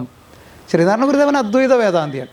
അപ്പോൾ ആ അദ്വൈത രസാനുഭൂതിയിലേക്ക്, അതിൻ്റെ അനുഭൂതി തലത്തിലേക്ക് ഓരോ മനുഷ്യനെയും ഉയർത്തുന്ന ഉദാത്തമായ പ്രതിഷ്ഠ തന്നെയാണ് കണ്ണാടിയിൽ ഓങ്കാരത്തെ പ്രതിഷ്ഠിച്ച് തന്നിട്ടുള്ള നമ്മുടെ കളവങ്കോടത്തെ ആദ്യത്തെ പ്രതിഷ്ഠ. അതങ്ങനെ തന്നെ സമർത്ഥിക്കാതായിരിക്കുമല്ലോ സാർ. ഈ ഇപ്പം സാർ പറഞ്ഞാൽ അവസാനത്തേക്ക് എത്തുമ്പോഴേ സ്വാമി ഒരു വിരക്തിയിലോട്ട് തീർച്ചയായും ഈ വറുതൂർക്കാണി കുഞ്ഞിക്കണ്ണൻ സ്വാമിയെ കാണാൻ വരുന്നുണ്ടല്ലോ തലശ്ശേരി. അപ്പോൾ ആദ്യം ഗുരു ശിവഗിരി മഠത്തിലില്ല, അഞ്ചുതെങ്ങിലാണ്. അപ്പം അഞ്ചുതെങ്ങിലേക്ക് ചെല്ലുമ്പം സ്വാമിയായിട്ട് സംസാരിക്കുമ്പം ആദ്യം വറുതൂർക്കാരനിക്ക് ഒരു ടെൻഷൻ കാരണം വാക്കുകൾ വരുമ്പം സ്വാമി പറയുന്നുണ്ട് ഭയപ്പെടേണ്ട പറഞ്ഞോളാൻ. അപ്പോൾ സ്വാമി വരണം, ഒരു ക്ഷേത്രം ഞങ്ങൾക്ക് പ്രതീക്ഷിച്ച് തരണം, അപ്പോൾ ഗുരു ചോദിക്കുന്നുണ്ട്, നാം തെക്കൂന്ന് ഒരാൾ വന്ന് കല്ല് നാട്ടിയിട്ട് പോയെന്ന് ആൾക്കാർ പറയില്ലേ? അപ്പോൾ അദ്ദേഹത്തിൻ്റെ അവിടുത്തെ ഒരു സോഷ്യൽ ഒരു സനാരിയോ പറയുള്ളൂ, ഇവിടെ എങ്ങനെയാണ് നമ്മളെ തീയന്മാരെ ക്ഷേത്രത്തിൽ കയറ്റുന്നില്ല. അപ്പോൾ ഗുരു ക്ഷേത്രം ആവശ്യമുണ്ടോ? അപ്പോൾ അടുത്തൊരുക്കാണ് കുഞ്ഞിക്കണ്ണൻ അങ്ങ് വരണം, ഇവിടുത്തെ അനാചാരങ്ങൾ മാറ്റി തരണമെന്ന് പറയുമ്പോൾ ഗുരുവിൻ്റെ ഒരു ചോദ്യമുണ്ട്, ക്ഷേത്രമാവാമല്ലേ, ഭക്തി ഉണ്ടാവട്ടെ, ക്രമേണ വിരക്തി ഉണ്ടാവുമല്ലേ? എനിക്ക് തോന്നുന്നു സാർ ഇപ്പം പറഞ്ഞാൽ അത് ആലോചിച്ചു. കറക്റ്റാണത്. അപ്പോൾ ഗുരു എനിക്ക് തോന്നുന്നത് ഇത് 1905 അപ്പോൾ ഗുരു 23 വർഷം മുമ്പേ സ്വാമി ഇത് ടാർഗറ്റഡ് ആണ്. തീർച്ചയായിട്ടും ഇതിലേക്ക് കൊണ്ടുവന്നാൽ വെറുതെ കുറെ ക്ഷേത്രങ്ങളല്ല, ഉത്സവങ്ങളും എഴുന്നള്ളത്തുമല്ല, ഗുരു ഒരു വിരക്തിയിലേക്കുള്ള വലിയൊരു ട്രാൻസ്ഫോർമേഷനാണ്. അത് വാഗ്ബടാനന്ദ സ്വാമി ഗുരുവിനോട് വാദിക്കാൻ ചെല്ലണ്ടല്ലോ ആലുവയിൽ. അതായത് കല്ല് ചുവന്ന് കിടക്കുവാണോ? അതെ അതെ. അല്ല, അത് അപ്പൊ കുമാരനാശാനായിട്ടൊരു സംഭവത്തിൽ കുമാരനാശാൻ ആലുവയിൽ വെച്ചിട്ടാണ് അല്ലേ? ഇവിടെ നിന്ന് കുമാരനാശാനെ പരാജയപ്പെടുത്തി കഴിഞ്ഞപ്പോൾ പുള്ളിക്ക് തോന്നണം എന്തുകൊണ്ട് ഇനി ഗുരുദേവനോടായിക്കൂടാ. അവിടെ ചെന്നപ്പോഴാണ് നമുക്കും നിങ്ങളുടെ അഭിപ്രായമാണ്. അപ്പൊ പിന്നെ എങ്ങനെ തർക്കിക്കും? നിങ്ങളുടെ പക്ഷത്താണ്, നിങ്ങളുടെ പക്ഷത്താണ്. അത് ഗുരുവിന്റെ കൃത്യ സ്റ്റേറ്റ്മെന്റ് ആണ്. കാരണം എന്താണെന്ന് വെച്ചാൽ ഗുരുവിനെ സംബന്ധിച്ച് ഗുരു അദ്വൈതത്തിലേക്കാണ് കൊണ്ടുപോകേണ്ടത്. രണ്ടില്ല, ഒന്നേ ഉള്ളൂ, ബ്രഹ്മം മാത്രമേ ഉള്ളൂ. അതിലേക്കാണ് ഗുരുവിന് കൊണ്ടുവരേണ്ടത്. പക്ഷേ ഗുരുവിൻ്റെ മുന്നിലുള്ളത് സാധാരണ മനുഷ്യരാണ്. അതുകൊണ്ടാണല്ലോ അവരെ പല്ല് തേപ്പിക്കാനും കുളിപ്പിക്കാനും കൈകാൽ വിരലുകളിൽ നഖം മുറിച്ച് അഴുക്കളയാനൊക്കെ പഠിപ്പിച്ചത്. അങ്ങനെ ഒരു ഋഷി വേറെ ഉണ്ടാ. അതുകൊണ്ടാണല്ലോ ആശാൻ പാടിയത്, സന്യാസികളിൽ ഇങ്ങനെ ഇല്ലില്ലമിയെന്നോർ. അങ്ങനെ പാടാനുള്ള കാരണം അതല്ലേ, അത് അനുഭവിച്ചതാണ്. അപ്പം അങ്ങനെയുള്ള വാഗ്ബടാനന്ദ സ്വാമിയുടെ അടുത്ത് ഗുരുവിൻ്റെ ഒരു ഡെഫിനേഷൻ ഉള്ളത് ഇത് മയിൽക്കുറ്റികൾ തന്നെയാണ്. ഇത് ഈ സാധാരണ മനുഷ്യർ നാമജപത്തിലൂടെ ക്ഷേത്രദർശനത്തിലൂടെ പട്ടിപ്പട്ടിയായി ഉയരണം. ഈ ചവിട്ടുപടികൾ ചവിട്ടിക്കയറി ആ മനുഷ്യജന്മത്തിൻ്റെ ആത്യന്തിക ലക്ഷ്യമായ മോക്ഷപഥത്തിലേക്ക് എത്തിക്കഴിഞ്ഞാൽ പിന്നെ അവൻ അമ്പലവും വേണ്ട, പള്ളിയും വേണ്ട, ക്ഷേത്രവും വേണ്ട, ഒന്നും വേണ്ട, വിഗ്രഹവും വേണ്ട അവന്. പക്ഷെ കൊച്ചു പ്രഹ്ലാദൻ്റെ തലത്തിലേക്ക് ഉണരണം. അതിനിതൊക്കെ ആവശ്യമാണ്. അവിടെയാണ് ക്ഷേത്രത്തിലേക്ക് ചെല്ലുമ്പോൾ നല്ല വിചാരമുണ്ടാകുമെന്നുള്ള ഒറ്റ വാക്ക് പോരെ. ഈ സമൂഹം ശാന്തി നിർഭരമാകാനുള്ള അക്ഷരമണികളാണ് ഗുരുവിൻ്റെ ഓരോ അക്ഷരം എടുത്താലും അതാണ്. അപ്പോൾ അതിലേക്കാണ് നമ്മൾ ശ്രദ്ധിക്കേണ്ടത്. ഇപ്പോൾ എന്തുകൊണ്ട് ഇവിടെ ഒരു കണ്ണാടിയിൽ ഓങ്കാരത്തെ പ്രതിഷ്ഠിച്ച് തന്നു എന്ന് ചോദിക്കുമ്പോൾ ഓങ്കാരം എന്താണെന്ന് അറിയണം. അതിലേക്ക് പോകുമ്പോഴത്തേക്കും നമുക്ക് നമ്മുടെ സംസ്കാരത്തിൽ നമ്മളെന്താണ് ഈശ്വരൻ എന്ന് പഠിച്ചിട്ടുണ്ട്. അപ്പോൾ ആ ഈശ്വരൻ എവിടെയാണ് ഇരിക്കുന്നത്? അത് പുറത്തല്ല, അതകത്താണെന്നറിയണം. അങ്ങനെ അതുകൊണ്ടാണല്ലോ ഗുരുദേവൻ കായശുദ്ധിക്ക് ഇത്ര പ്രാധാന്യം നൽകിയത്. പഞ്ചശുദ്ധിയിൽ തുടങ്ങണ തന്നെ കായവാക് ചേതസാം ശുദ്ധിരിന്ദ്രിയാണാം ഗൃഹസ്യജ. എന്താ കാര്യം? ശരീരം ഒരു ക്ഷേത്രമാണെങ്കിൽ ആ ക്ഷേത്രത്തിലെ ഹൃദയമാകുന്ന ശ്രീകോവിലിൽ ആരിരിപ്പുണ്ട്? ഒരു കൊച്ചഹംബോധം ഇരിപ്പുണ്ട്. അതാണ് അറിവിൻ മഹിമാവിലംഗമില്ലാതണയുമെന്ന് ആത്മവിശ്വാസത്തിൽ പറയാനുള്ള കാരണം. അണു എന്ന് പറഞ്ഞാൽ കൊച്ചഹംബോധം, ജീവാത്മാവ്. എന്തിൻ്റെ? പരബ്രഹ്മത്തിൻ്റെ പ്രതിബിംബം. അപ്പോൾ ഒരു കണ്ണാടിയെ തന്നെ ഗുരു ഇത്ര എടുത്ത് വെക്കാനുള്ള കാരണം അത് തന്നെയാണ്. ഒരു കണ്ണാടി കാണുമ്പോൾ സാധാരണഗതിയിൽ എന്തിൻ്റെ നിഴലാണോ കാണുന്നത് അതിന് ജീവനില്ല, പ്രതിബിംബമാണ്. അതാണ് നമ്മളൊക്കെ. എന്തിൻ്റെ പ്രതിബിംബം? ബ്രഹ്മത്തിൻ്റെ പ്രതിബിംബം. ഇതിലേക്കാണ് ശ്രീനാരായണ ഗുരുദേവൻ നമ്മളെ മെല്ലെ മെല്ലെ ഭയപ്പെടുത്താതെ കൈപിടിച്ച് ആനയിച്ച് അവസാന അദ്വൈത രസാനുഭൂതിയിലേക്ക് എത്തിക്കുന്ന കാഴ്ചയാണ് നമുക്ക് ശ്രീനാരായണ ഗുരുദേവൻ്റെ ക്ഷേത്ര ദർശനങ്ങളിൽ കാണാവുന്നത്. രണ്ടില്ല, ഒന്നേ ഉള്ളൂ, നീ തന്നെയാണത്. തത് ത്വം അസി, അത് തന്നെയാണ് നീ. ഇത് നീ ഒന്ന് മനസ്സിലാക്കണമെങ്കിൽ എന്ത് ചെയ്യണം? നമ്മുടെ മനസ്സിലെ കലിമല ദോഷങ്ങളൊക്കെ അകലണം. ഏതൊരു കൃതി എടുത്താലും ഉണ്ടത്.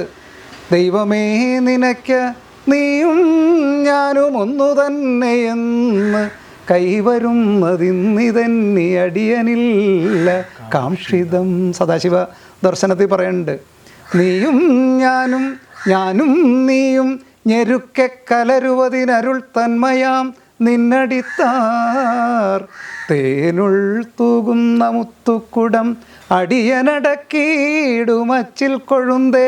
ഷൺമുഖ ദശകത്തിൽ പറയുന്നുണ്ട്.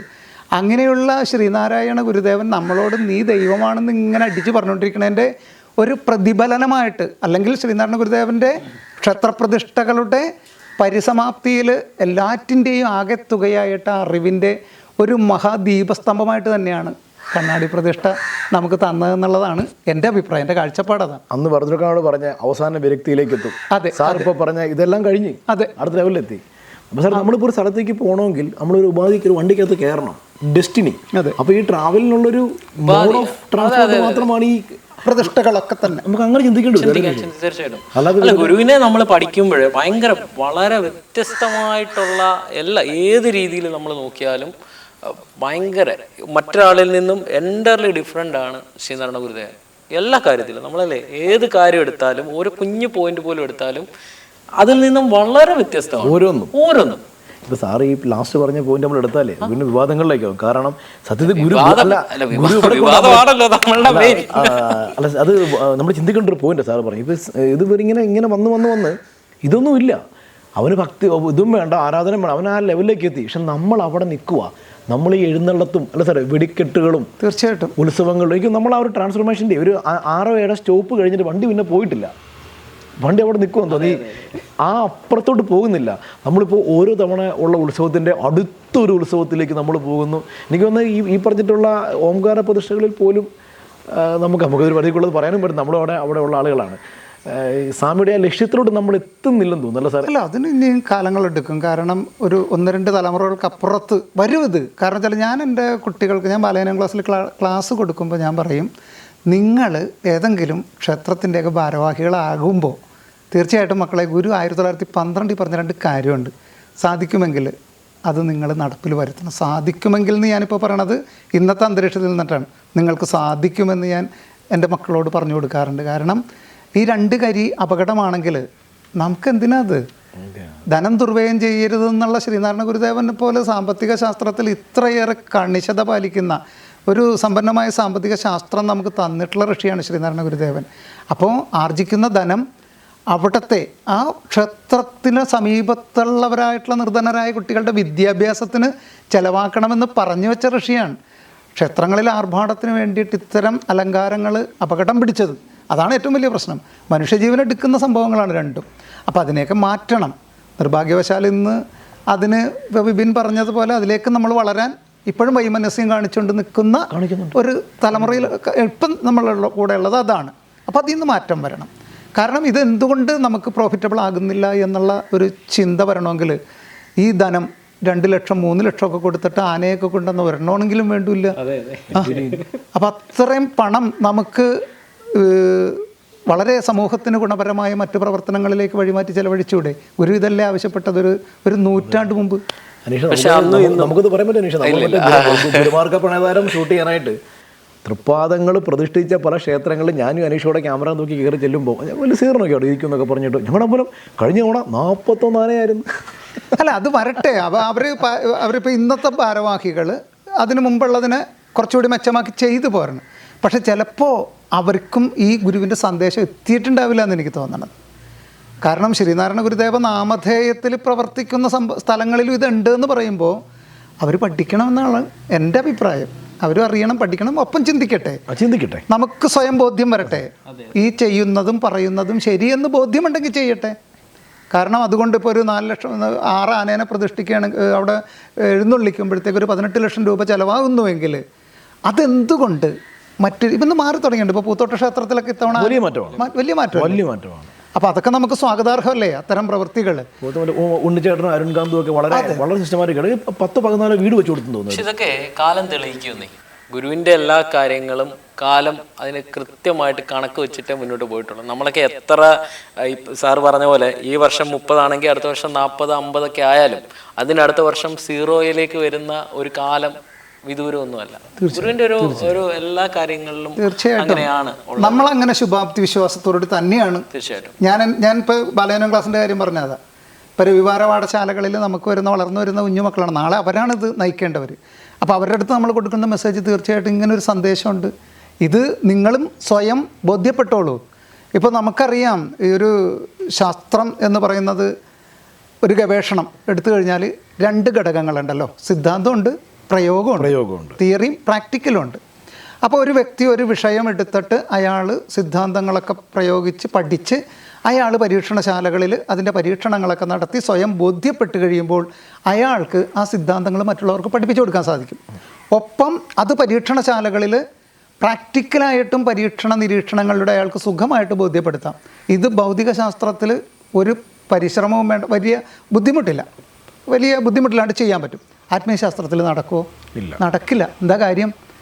ഈ പരീക്ഷണശാല, ആത്മീയശാസ്ത്രത്തിൻ്റെ പരീക്ഷണശാല എന്ന് പറയുന്നത് ഓരോ മനുഷ്യൻ്റെ ഉള്ളിലാണ്. അപ്പം അതുകൊണ്ടാണ് ഞാൻ പറഞ്ഞത് അനുഭവിയാതെ അറിവില്ല, ഇത് അനുഭവിച്ചറിഞ്ഞേ പറ്റുള്ളൂ. ഇതിലേക്കാണ് ശ്രീനാരായണ ഗുരുദേവൻ വിരൽ ചൂണ്ടണത്.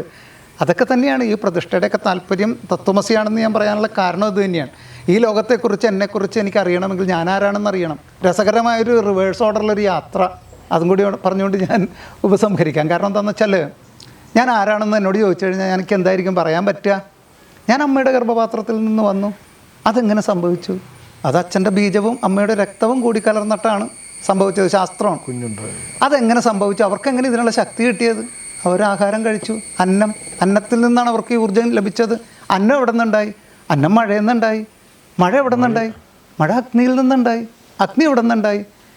അഗ്നി വായുവിൽ നിന്നുണ്ടായി. വായു എവിടെ നിന്നുണ്ടായി? വായു ആകാശത്തു നിന്നുണ്ടായി. ആകാശം എവിടെ നിന്നുണ്ടായി? അത് മായയിൽ നിന്നുണ്ടായി. മായ എവിടെ നിന്നുണ്ടായി? ബ്രഹ്മത്തിൽ നിന്നുണ്ടായി. റിവേഴ്സ് ഓർഡർ നമ്മൾ വരുവാ. ഒന്ന് വന്നാൽ മതി. ഞാൻ ആരാ? ബ്രഹ്മം. അഹം ബ്രഹ്മാസ്മി. ഈ ഒരു തലമാണ് ശ്രീനാരായണ ഗുരുദേവൻ ഇത്ര രസകരമായിട്ടാണ് ബ്രഹ്മവിദ്യാ പഞ്ചകത്തിൽ മുനിയർ ഈ തത്വമസിയിലൊക്കെ ഞാൻ അതിൽ തന്നെ മുറുകെ പിടിച്ച കാര്യം ഇതൊക്കെയാണ്. അപ്പോൾ ചിലർക്കൊരു സംശയമുണ്ട്, ഈ അഗ്നിയിൽ നിന്ന് വെള്ളം ഉണ്ടാകുമെന്ന്. നമ്മളൊന്ന് നന്നായിട്ട് ഓടിക്കഴിഞ്ഞാൽ എന്താ സംഭവിക്കുക? നമ്മുടെ ശരീരം ഹീറ്റാകുമ്പോൾ വേർപ്പ് മണികൾ വരും. അഗ്നിയിൽ നിന്ന് വെള്ളം ഉണ്ടാകും. ഒരു വിറക് കഷ്ണം ഇപ്പോൾ വിറക് കത്തിക്കലൊന്നും ഇല്ല. കത്തിച്ചാൽ അതിൻ്റെ ഈ അറ്റത്ത് ഈർപ്പം വരണതാണ് നമുക്ക്. ശരിക്കും ഈ ഒരു കോൺസെപ്റ്റ് തന്നെ ആയിരിക്കുമല്ലോ അദ്വൈത ദീപികയിലൊക്കെ പറഞ്ഞു വെക്കുന്നത്. ഈ ശ്രീനാരായണ ഗുരുദേവൻ ഇതൊക്കെ ഒരുപാട് ഇങ്ങനെ ചർച്ച ചെയ്തിട്ടുണ്ട്. പിണ്ടനന്ദിയിൽ വരെ, ഈവൻ പിണ്ടനന്ദിയിൽ സൃഷ്ടിയുടെ രഹസ്യാനാവരണം ചെയ്യുന്ന സമുജ്വലമായ സൃഷ്ടിയാണ്. വളരെ കൃത്യമാണ്. ഗുരുവിന്റെ കൃതികളെ നമ്മൾ വളരെ കൃത്യമായിട്ട് പഠിക്കണം. എന്നാൽ മാത്രമേ, ഇതിപ്പോൾ നമ്മളൊക്കെ എന്താ വെച്ചാൽ കുടുംബ യോഗങ്ങളിലും ഒക്കെ പോയിട്ട് ഗുരുസ്തവോ അല്ലെ ദൈവദശവോ മാത്രം ചൊല്ലിയിട്ട് ഞാൻ ഭയങ്കര ഗുരുദേവ ഭക്തനാണ്, അല്ലെങ്കിൽ ഗുരുവിനെ എല്ലാം ഞാൻ പഠിച്ചു കഴിഞ്ഞു എന്ന് പറയുന്നത് കൊണ്ടുള്ള കുഴപ്പമാണ്. അത് പഠിക്കാനുള്ള അത് മാത്രമല്ല, നമ്മളിപ്പോൾ അത് ഒരു ഓപ്പൺ വേദിയിൽ ഡിസ്കസ് ചെയ്യുമ്പോൾ അതിനകത്ത് എനിക്ക് എൻ്റെ നീതി എനിക്കറിയില്ലെങ്കിലും ഇപ്പോഴും നമ്മുടെ പ്രഭാഷണങ്ങളിൽ അല്ലെങ്കിൽ നമ്മളുടെ നേതൃനിരയിലെ പ്രസംഗങ്ങളിൽ നമ്മൾ ഇന്ന് നിൽക്കുന്ന സ്ഥലമുണ്ട്. ഒരു കാലത്ത് മാറുമറയ്ക്കാൻ പറ്റാതെ, വഴി നടക്കാൻ പറ്റാതെ നമ്മൾ അവിടെ നിൽക്കുമോ? ഇതെല്ലാം തേടി തന്ന ഗുരു അത് മാത്രമാണോ ഗുരു? ഇതെല്ലാം അത് കറക്റ്റ് നമുക്ക് നിഷേധിക്കാൻ പാടില്ല. സാറിപ്പോൾ ഡിസ്കസ് ചെയ്ത് ആ തലത്തിലേക്ക് എത്തുമ്പോഴേ നമ്മൾ ചിത്രം മാറി. അല്ലാതെ നമുക്ക് വഴി നടക്കാൻ മാത്രം അപ്പോൾ ഗുരുവിൻ്റെ ഒന്നാമത്തെ രണ്ടാമത്തെ സ്റ്റെപ്പിൽ നമ്മൾ ഇപ്പോഴും ഇപ്പോഴും നമ്മളതാ പറയുന്നത്. നമുക്കത് നേടിത്തന്നു, നമ്മുടെ വിദ്യാഭ്യാസം നേടിത്തന്നു. ഇതൊന്നും ഇല്ലെന്നല്ല. നീ സാർ പറഞ്ഞൊരു റിവേഴ്സ് ഉള്ളു, നീ ആരാണെന്ന് കാണിച്ച് തന്നേക്കുവാ. നമ്മളങ്ങോട്ട് പോകുന്നില്ല. അത് വളരെ സിസ്റ്റമാറ്റിക് ആയിട്ടൊരു പഠനം അതിനെക്കുറിച്ച് ഉണ്ടാവേണ്ടി വരും. ഇപ്പോൾ ഈ പിണ്ടനന്ദി ഒന്നും എനിക്ക് തോന്നുന്നു നമ്മൾ ഒരു പ്രഗ്നൻറ്റ് ലേഡീസ് ആരും തന്നെയല്ലേ ചൊല്ലുന്നൊരു പ്രാക്ടീസ് എനിക്കുണ്ടോ എന്ന്. ഇത് നാദം തിരണ്ട് ഒരുപതെ നടുവിൽ കിടന്ന്, അതിനകത്ത് തന്നെ വേറൊരു ശ്ലോകം വരുന്നില്ല സാറേ, നൊന്തിങ്ങി പെറ്റ് നരി പോലെ കിടന്ന് കൂവുന്ന്. ഇതൊക്കെ ഇവനകത്ത് കിടന്ന് ഈ അമ്മ ചൊല്ലി കേൾക്കുവാണെങ്കിൽ ഒന്നുമില്ല, അവനൊരു 50 വയസ്സായാലും അമ്മയെന്നെങ്കിലും വിളിക്കണം. തീർച്ചയായിട്ടും അമ്മ എന്ന മഹാത്മ്യം എന്താണ്? ഇതിലൊക്കെ ഏതൊരു കൃതി എടുത്താലും ഈ പറഞ്ഞ ഇപ്പോൾ സ്തോത്രകൃതിയാണെന്ന് പറഞ്ഞിട്ട് വളരെ നിസാരവൽക്കരിച്ച് വിനായകാഷ്ടത്തെ കാണുന്നവരുണ്ട്. പക്ക വേദാന്തമല്ലേ പറയണത്. അതായത് എങ്ങനെ തുടങ്ങണത്?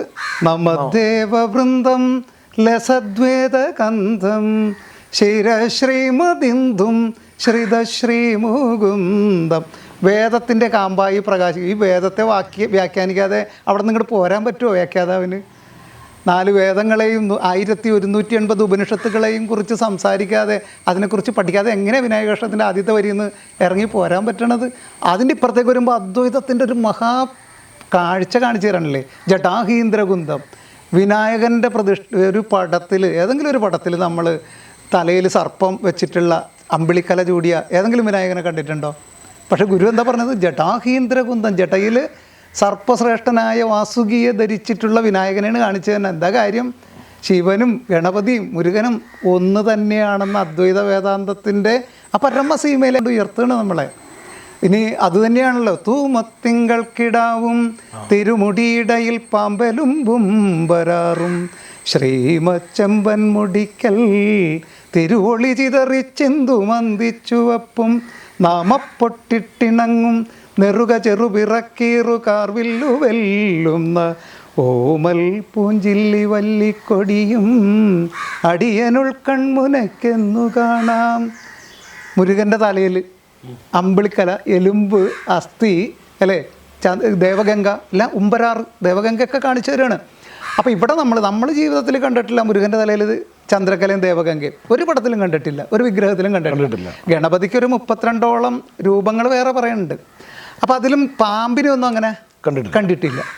അപ്പോൾ ഇവിടെയൊക്കെ നമ്മൾ മനസ്സിലാക്കേണ്ടത് ഒരു ജാതി, ഒരു മതം, ഒരു ദൈവം മനുഷ്യന് എന്ന് പഠിപ്പിച്ച ഗുരുവിൻ്റെ പൂർണ്ണമായ സങ്കല്പം തന്നെയാണ് ഗുരുവിൻ്റെ കൃതികളിൽ നമുക്ക് കാണാൻ സാധിക്കുക. അപ്പോൾ വിനായകനെ കാണിച്ചു തരുമ്പോഴും മുരുകനെ കാണിച്ചു തരുമ്പോഴും അവർക്ക് അലങ്കാരങ്ങൾ പറയുമ്പോൾ ശിവൻ്റെ ആടയാഭരണങ്ങൾ എന്തൊക്കെയുണ്ടോ, അലങ്കാരങ്ങൾ എന്തൊക്കെയുണ്ടോ അത് തന്നെ പറയുമ്പോൾ ദൈവം ഒന്നേ ഉള്ളൂ എന്ന ആ സ്റ്റേറ്റ്മെൻറ്റിൽ ഗുരു ഒരു അണുവിട വ്യതിചലിക്കുന്നില്ല. അപ്പോൾ ഇനി പിണ്ടനന്ദി പറഞ്ഞപ്പോഴത്തേക്ക് ഒരു കാര്യം എൻ്റെ മനസ്സിലേക്ക് വന്നത്, അവിടെ ശാസ്ത്രീയമായ അറിവുകളിലേക്ക് കൂടി ഗുരു നമ്മളെ കൊണ്ടുപോകുന്നുണ്ട്. പറയുകയാണ്, ഈ ലോകവിവരങ്ങൾ എങ്ങനെയാണ് നമ്മുടെ തലച്ചോറിൽ പ്രവേശിപ്പിക്കപ്പെടുന്നതെന്ന് ചോദിച്ചാൽ 5 ജ്ഞാനേന്ദ്രിയങ്ങൾ വഴി മാത്രമാണ്. അല്ലാതെ ഒരറിവും നമുക്ക് സ്വീകരിക്കാൻ പറ്റില്ല. അത് സയൻസ് ആയിക്കോട്ടെ, ബയോളജി ആയിക്കോട്ടെ, കെമിസ്ട്രി ആയിക്കോട്ടെ, ഇനിയൊരു സ്തോത്രകൃതി ആയിക്കോട്ടെ, എങ്ങനെയാണ് നമ്മുടെ തലച്ചോറിലേക്ക് നമുക്ക് സന്നിവേശിപ്പിക്കാൻ പറ്റുക? അത് ഈ 5 ജ്ഞാനേന്ദ്രിയങ്ങൾ വഴിയാണ്. ഗുരു അവിടെ പ്രയോഗിച്ചു. അത് പൊന്നപ്പനെന്ന് പൊറിവാതിലൊരഞ്ചുമിട്ടു തന്നിട്ടു തന്നെ ഇതും ഇന്നറിയുന്നു ശംഭോ. പൊറി എന്ന് പറഞ്ഞാൽ അറിവിൻ്റെ 5 വാതിലുകളായിട്ടാണ് നമ്മുടെ ഈ കണ്ണ്, മൂക്ക്, നാക്ക്, ത്വക്ക്, ചെവിയെ പറഞ്ഞു തരണത്. അപ്പോൾ ഇന്നാളൊരു തമാശ ഉണ്ടായത്, ഒരാൾ പറഞ്ഞ്, ദൈവം ഇത്ര സിസ്റ്റമാറ്റിക്കായിട്ടാണോ നിങ്ങളെ ഉണ്ടാക്കിയിരിക്കുന്നത്, കൺസ്ട്രക്റ്റ് ചെയ്തിരിക്കുന്നത്, നിങ്ങളെ സൃഷ്ടിച്ചിരിക്കുന്നത്? അപ്പോൾ അദ്ദേഹത്തിൻ്റെ ഒരു വാദം, നമുക്ക് 2 കണ്ണില്ലേ, ഒരെണ്ണം എന്താ ദൈവം പുറകിൽ ഫിറ്റ് ചെയ്ത് തരാൻ ഞാൻ അല്ലേ? സന്തോഷ് ജോർജ് കുളങ്ങരയുടെ ഒരു ഇതിലിങ്ങനെ ഈശ്വരൻ എന്താണ് റിയാക്ട് ചെയ്യാത്തതെന്നുള്ളൊരു ഏരിയ ഉണ്ട്. ഞാൻ അതല്ല കേട്ടോ പറയണത്. അപ്പോൾ ഇത് ഇദ്ദേഹം ഒരു കുടുംബ യൂണിറ്റ് തന്നെ പറഞ്ഞതാണ്, തമാശയായിട്ട് പറഞ്ഞ. പുള്ളി പറഞ്ഞ്, എന്നോട് വേറെ ആരും ഒന്നും ചോദിക്കാൻ നിൽക്കരുത്, എനിക്ക് വേറെ ഒന്നും അറിയാൻ പാടില്ല, ഞാൻ എൻ്റെ ഒരു സംശയം പറഞ്ഞതാണ്. ഒരു കണ്ണ് പുറകിലാണ് വെച്ച് തന്നെച്ചെങ്കിൽ പുറകിൽ നിന്നൊരു അറ്റാക്ക് ഉണ്ടായിക്കഴിഞ്ഞാൽ നമുക്ക് കാണായിരുന്നു എന്നായിരുന്നു പുള്ളിയുടെ കൺസെപ്റ്റ്. അപ്പോൾ നമ്മൾ അതിന് കൊടുത്ത മറുപടി എന്താണെന്നറിയാമോ? സഹോദര, ഒരു ഉരുള ചോറെടുത്തിട്ട് നിങ്ങൾ ഇങ്ങനെ കൊണ്ടുപോകുമ്പോൾ ആദ്യം കണ്ണ് നോക്കും, അതിൽ പല്ലിയുണ്ട, പാറ്റയുണ്ട, പഴുതാരയുണ്ട, പുഴുവുണ്ട, ഒന്നുമില്ല, പോട്ടെ പ്രൊസീഡ്, കൊണ്ടുപോവുകയാണ്. മൂക്കൊന്ന് മണത്ത് നോക്കും, വളിച്ചിട്ടില്ല, പുളിച്ചിട്ടില്ല, പോട്ടെ, കൊണ്ടുവരികയാണ്. നാവ് പറയും, ഇത് ഭയങ്കര കയ്പാണ്, ഇഷ്ടമുണ്ടെങ്കിൽ കഴിച്ചാൽ മതി. ഇത്രയും ടെസ്റ്റിങ് കഴിഞ്ഞിട്ടാണ് ആ ഒരു ഉരുളച്ചോറ് അകത്തേക്ക് പോണത്. അങ്ങനെ അകത്തേക്ക് പോകുന്ന വഴിക്ക് ഇവിടെ ഒരു വാതിലുണ്ട്. ഞാൻ 6ാം ക്ലാസ്സിലായിട്ട് പഠിച്ചിട്ടുള്ളതാണെന്ന് തോന്നുന്നു, ക്ലോമോ എന്നായിട്ടാണ് അതിൻ്റെ പേര്. അതൊരു വാതിലാണ്, ശ്വാസകോശത്തിലേക്കുള്ള എൻട്രിയാണ്. അപ്പോൾ ഈ ചോറ് ഇറങ്ങി ചെല്ലുമ്പോൾ അത് തുറന്ന് കിടക്കുകയാണെങ്കിൽ പിറ്റേ ദിവസം പത്രത്തിൽ പടം വരും, ചോറ് തിന്നിയത്തുപോയി. അതല്ല, അടച്ചിട്ട് ചോറിറങ്ങിപ്പോയി, ചോറ് തിന്നണ സമയമാണ്, ഒരു അരമണിക്കൂർ ഇത് അടഞ്ഞു കിടക്കട്ടെ എന്ന് വെച്ചാലും പത്രത്തിൽ പടം വരും, എന്താ ശ്വാസം മുട്ടിച്ചത്തുപോയി. ഇത് രണ്ടും വേണം. പക്ഷെ കൃത്യമായിട്ട് ആ ഒരു ഉരുള ചോറിറങ്ങി ചെല്ലുമ്പോൾ ഇത് തുറക്കുകയും ആ ചോറിൻ്റെ ഉരുള അങ്ങോട്ട് പോകുമ്പോൾ അത് ആദ്യം അടക്കുകയാണ്, രണ്ടാമത് തുറന്നിട്ട് ശ്വാസത്തെ പ്രവേശിപ്പിച്ച് നമ്മുടെ പ്രാണവായു നൽകി. ഈ ഒരു പ്രക്രിയയ്ക്ക് നമ്മൾ ആരെങ്കിലും ഏർപ്പാട് ചെയ്തിട്ടുണ്ടോ? ഇല്ലല്ലോ. ഈശ്വരൻ എന്ന മെക്കാനിക്കിൻ്റെ കൺസ്ട്രക്റ്റിംഗ് പവറാണ് അവിടെ നമ്മൾ കാണേണ്ടത്. ഇത് മാത്രം ചിന്തിച്ചാൽ മതി എന്നേ. നമ്മളെ നോക്കാൻ അതാണ് ഗുരു നമ്മളോട് പറയണത്. നീ ദൈവത്തെ അന്വേഷിച്ച് എങ്ങും പോവണ്ട അല്ലേ, നമ്മുടെ ശരീരത്തെ മാത്രം ഒന്ന് ശ്രദ്ധിച്ചാൽ കിട്ടും ഇത്. അപ്പോൾ പിണ്ടനന്ദിയിൽ ഉള്ള ഈ യാത്ര നല്ല രസമാണ്. അപ്പോൾ ആ അറിവിൻ്റെ 5 വാതിലുകൾ തന്നിട്ടാണ് നമുക്ക് ഇന്ന് ഇതൊക്കെ ഇവിടെ ഇരുന്ന് നമുക്കിത് പറയാൻ പറ്റണത്. ആ ഒരു അറിവിലേക്ക് എത്ര രസകരമായിട്ടാണ് ഗുരു നമ്മളെ കൊണ്ടുപോകുന്നത്. അപ്പോൾ ശ്രീനാരായണ ഗുരുദേവൻ അനീഷ് പറഞ്ഞതിൻ്റെ പ്രധാനപ്പെട്ട പോയിൻ്റ് അത് തന്നെയാണ്. നമ്മൾക്ക് പ്രഥമവും പ്രധാനവുമായിട്ട് കരണീയമായിട്ടുള്ളത് ശ്രീനാരായണ ഗുരുദേവൻ്റെ കൃതികളെ അറിയുക, പഠിക്കുക. അപ്പോൾ ഈ പറയുന്ന കണ്ണാടി പ്രതിഷ്ഠയൊക്കെ എന്താണെന്ന് സ്വയം നമുക്കൊരു ധാരണയിലെത്താൻ പറ്റും. തീർച്ചയായിട്ടും ഈ ഒരു പഠനത്തിൻ്റെ കുറവാണ് പഠനം ഒരു വലിയ പ്രശ്നമാണ്. ഈ പഠനത്തിൻ്റെ കണ്ണാടിയാണോ, മുഖം നോക്കാനാണോ? ഗുരുവിനെ കുറിച്ച് ആണ് ഏറ്റവും കൂടുതൽ പുസ്തകങ്ങളായിക്കോട്ടെ, അങ്ങനെ ധാരാളം. ഇപ്പം തന്നെ നമ്മുടെ ഗ്രൂപ്പുകൾ, വാട്സപ്പ് ഗ്രൂപ്പുകൾ, എനിക്ക് തോന്നുന്നു എല്ലാ ശാഖയ്ക്കും ഒരു 2-3 ഗ്രൂപ്പൊക്കെ വെച്ചിട്ടുണ്ട്. ഭയങ്കര പഠനമാണ്. പക്ഷേ നമ്മൾ പഠിക്കുന്നുണ്ടോ എന്ന് ചോദിച്ചാൽ ഇല്ല എന്നേ പറയാൻ പറ്റുള്ളൂ. കാര്യം നമ്മളുടെ ഓരോ കാര്യങ്ങളിലും നമുക്ക് അനുഭവപ്പെടുന്നത് നമ്മൾ പഠിക്കുന്നില്ല എന്നുള്ള ഒരു തത്വത്തിലേക്കാണ് നമ്മൾ എത്തുന്നത്. നമ്മൾ പഠിക്കാൻ ശ്രമിക്കുന്നത് മാത്രമേ ഉള്ളൂ, പഠിക്കുന്നില്ല ആണ്. അല്ലെങ്കിൽ ഈ പറയുന്ന, എനിക്ക് തോന്നുന്നു നമ്മളുടെ ഓരോ വേദിയിലും ഞാൻ ഈ ശരിക്കും പറഞ്ഞാൽ ഞാൻ ഈ വിഷയത്തിലോട്ട് വരാനുള്ള ഒരു കാരണം പറഞ്ഞല്ലോ, എനിക്ക് ഭയങ്കര അത്ഭുതമായി പോയി. അങ്ങനെ ഒരാളിൽ നിന്ന് ഇങ്ങനെ അതിന് തർക്കിച്ചും കൊണ്ടിരിക്കുകയാണ്. പിന്നെ നമ്മൾ ഇപ്പോഴും ഇവിടെ നമ്മൾ സംസാരിച്ചപ്പോൾ അത് പറഞ്ഞു, വളരെ കൃത്യമാണ്, അത് ബ്രഹ്മമാണ്, അത് പ്രണവമാണ് എന്ന് പറഞ്ഞു. ആ പ്രണവത്തെ പ്രതിഷ്ഠിക്കാനുള്ള ഒരു മാധ്യമം മാത്രമാണ് കണ്ണാടി എന്ന് നമ്മളുടെ ചർച്ചയിൽ ഏറെക്കുറെ കാഴ്ചപ്പാട് ഗുരുവിനുണ്ട്. അങ്ങനെയാണ്. അന്ന് ഓൾറെഡി നമ്മൾ ഏകദേശം നമ്മളിലെത്തി. പക്ഷേ ഈ പറയുന്ന ആളുടെ അടുക്ക നമ്മൾ സംസാരിക്കുമ്പം അവരതിന് അംഗീകരിക്കാൻ പോലും തയ്യാറാവുന്നില്ല. അപ്പോൾ ആ പഠനം എവിടെ നിൽക്കുന്നു എന്നതാണ് എൻ്റെ ഒരു ചിന്ത. മനസ്സിലായില്ലേ? നമ്മളതിനെ ഈ പറയുന്ന രീതിയിൽ, സാറ് പറയുന്ന രീതിയിൽ നമ്മളതിനെ, ശ്രീനാരായണ ഗുരുദേവൻ തന്നെ ഇതിനകത്ത് നിന്ന് പറയാനുള്ള എല്ലാം തന്നിട്ടുണ്ട്. ഗുരുവിൻ്റെ ഒരു കാര്യം അങ്ങനെയാണ്. ഗുരുവിനെ നമ്മൾ പഠിക്കുമ്പോൾ നമ്മൾ വെളിയിൽ പോകേണ്ട കാര്യമില്ല. വെളിയിൽ നിന്ന് എക്സാമ്പിൾ എടുത്തുകൊണ്ട് വന്ന് പറയേണ്ട കാര്യമില്ല. അവിടെ തന്നെ ഉണ്ട്. എല്ലാ സാധനവും ഇവിടെയുണ്ട്. ഈ ഒരു ടേബിളിൽ തന്നെ ആ ഒരു സാധനം മുഴുവനുണ്ട്. എന്തിനെക്കുറിച്ച് പറയണേലും ഏത് കാര്യത്തെക്കുറിച്ച് പറയണേലും വളരെ കൃത്യമായിട്ട് ഉള്ള ആ ഒരു സംഭവം ഈ ഒരു ടേബിളിൽ തന്നെ ഉണ്ട്. ഇവിടുന്ന് എടുത്താൽ മാത്രം മതി. പഠനം വേണം. അപഗ്രഥിച്ചുള്ള പഠനം അതിനെ സംബന്ധിച്ച്. അല്ലാതെ ഇപ്പം തന്നെ കണ്ണാടി പ്രതിഷ്ഠ എന്ന് ആ ക്ഷേത്രത്തിൻ്റെ ഭാരവാഹികൾ പോലും എഴുതി വെച്ചിരിക്കുന്നു എന്ന് പറയുമ്പം അല്ല, അത് ഈ എഴുതി വെക്കണ കാര്യം പറയുമ്പോഴത്തേക്കും ഞാൻ എൻ്റെ ചെറുപ്പത്തിൽ ടി ഭാസ്കർ സാറിൻ്റെ ഒരു ലേഖനം വായിച്ചു. ജാതിഭേദം മതദ്വേഷം ഏതുമില്ലാതെ സർവരും സോദരത്തേനെ വാഴുന്ന മാതൃകാസ്ഥാനം ആമിത്. അപ്പം അന്ന് ഈ ആമിതും ആണിതിൻ്റെയും ഒരു വിശദീകരണം അദ്ദേഹം കൊടുത്ത് എൻ്റെ തലയിൽ കയറിയില്ല. ഞാനത് മടക്കി വെച്ചു. എനിക്ക് മനസ്സിലായില്ല. കാലങ്ങൾ കടന്ന് നമുക്കിത് കൂടുതൽ പഠിക്കേണ്ടതും അറിയേണ്ട ആവശ്യം വന്നപ്പോഴത്തേക്കും ആമിതാണെന്നുള്ളൊരു ധാരണയിൽ എനിക്ക് എത്താൻ സാധിച്ചു. പക്ഷേ ഇതിൻ്റെ പ്രഭവകേന്ദ്രമായ അരുവിപ്പുറത്ത് എഴുതി വെച്ചേക്കണത് ആണിതാണ്. അപ്പം ഞാനെന്ത് ചെയ്തു, അവിടെ ചെന്നിട്ട് അന്ന് സ്വാമിമാരായിട്ട് അന്ന് ആരെയും കാണാൻ പറ്റിയില്ല. അവിടെ തന്ത്രിക്കൊരു ദക്ഷിണയൊക്കെ കൊടുത്തിട്ട് ഞാൻ അദ്ദേഹത്തിന് അതൊക്കെ പെയിൻറ്റർമാർ എഴുതി വെക്കണമല്ലോ എന്ന് പറഞ്ഞു അദ്ദേഹം. ഇതൊരു ഒഴിവാക്കണമെങ്കിൽ ഒഴിവാക്കിയേ കട്ടിയാലോ. അപ്പോൾ നമ്മളെ സംബന്ധിച്ച് ആമിത് ഇപ്പം സച്ചിദാനന്ദ സ്വാമി കുറച്ച് അതിനെക്കുറിച്ച് പറഞ്ഞു തുടങ്ങിയിട്ടുണ്ട്. സ്വാമി പറയുന്നുണ്ട് ആമിത്. കാരണം ആണിതും ആമിതും തമ്മിലുള്ള വ്യത്യാസം എന്താണെന്ന് വെച്ചാൽ, ആമിത് എന്നാണെങ്കിൽ ശ്രീനാരായണ ഗുരുദേവൻ്റെ അരുവിപ്പുറം വിപ്ലവത്തിൽ ഗുരു പരിപരുത്ത പാറയിൽ പച്ചിലച്ചാറ് കൊണ്ട് കോറിയിട്ട് സന്ദേശമാണ് ഇത്. അപ്പം ഇത് അവിടത്തേക്ക് മാത്രമാണ് ബാധകമെങ്കിൽ, ജാതിയും മതവും കൂടാതെ അവിടത്തേക്ക് മാത്രം ആണെങ്കിൽ ആണിത് മതി.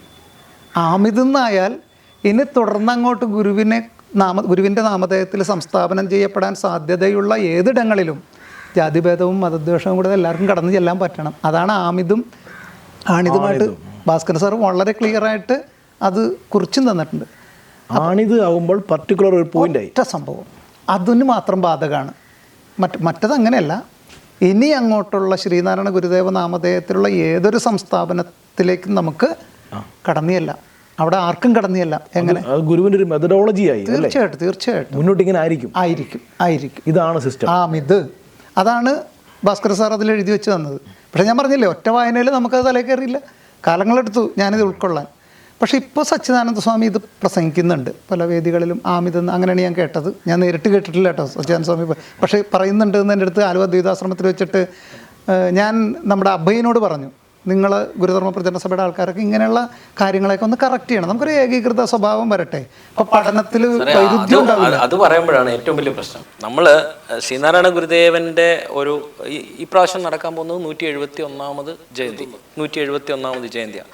171 വർഷമേ ഉള്ളൂ ശ്രീനാരായണ ഗുരുദേവൻ്റെ ഒരു ഹിസ്റ്ററി സ്റ്റാർട്ട് ചെയ്തിട്ട്, അല്ലേ? ഈ 171 വർഷത്തിനിടയ്ക്ക് നടന്ന പല സംഭവങ്ങളും വേണ്ട, 171 പോട്ടെ, ജനനം തൊട്ടിങ്ങോട്ട് വിട്ടെ, ഈ ഒരു 1922 അല്ലെങ്കിൽ 24 കാലഘട്ടങ്ങളിൽ നടന്ന പല സംഭവങ്ങൾക്കും ഡേറ്റ് പോലും 2 ഡേറ്റാണ്, 2-3 ഡേറ്റാണ്. അതന്നെ നമുക്ക് അവതാര ദിനം 54 ആണോ, 54, 55, 56, 56 ആണോ? ഇപ്പൊ ബോധാന സമര സമാധി കന്നി 8, കന്നി 9 എല്ലാം ഉണ്ട്. രവീന്ദ്രനാഥ് ടാഗോർ ശിവഗിരിയിൽ വന്ന വർഷമൊക്കെയാണ് ഡേറ്റ്. അത് മാർച്ച് 22, നവംബർ 22, ഇപ്പൊ നവംബർ 9 അങ്ങനെ വരുന്നുണ്ട്. പലതിനും ഉണ്ട്, പല കാര്യങ്ങളും. മുരിക്കുമ്പുഴയുടെ കാര്യത്തിലും ആ ഒരു തർക്കം 21, 22, 20, 21 ഇവിടെ ഉണ്ടത്. ഈ കാരമക്കിലുണ്ട് 20, 21 പറയുന്നുണ്ട്. സാർ ബാലകൃഷ്ണൻ സാറ് 1919 എന്നൊരു തോട്ട് എന്തോ പറയുന്നുണ്ട്. അതിനുശേഷം ആ ബുക്കിൽ തന്നെ പറഞ്ഞിട്ടുമുണ്ട്.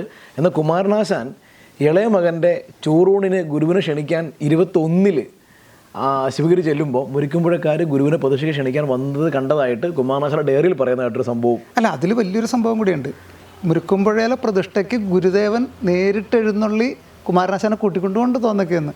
ആശാന്റെ ഒരു കോട്ടിങ്ങിൽ ഞാൻ വായിച്ചിട്ടുണ്ട്. ആശാന്റെ ജീവിതത്തിലെ ഏറ്റവും അവിസ്മരണീയമായ നിമിഷങ്ങളായിരുന്നു അതെന്ന്. സ്വാമി തൃപ്പാദങ്ങൾ ചെല്ലുകയല്ലേ അത്. ഇപ്പം പിന്നെ എന്താണെന്ന് വെച്ചാൽ ഇതിന് നമ്മളെ സംബന്ധിച്ചിപ്പോൾ വിപിൻ പറഞ്ഞ ജനനവർഷം നമ്മൾ കുട്ടികളെ പഠിപ്പിക്കുമ്പോൾ വലിയ വിഷയമാണിത്.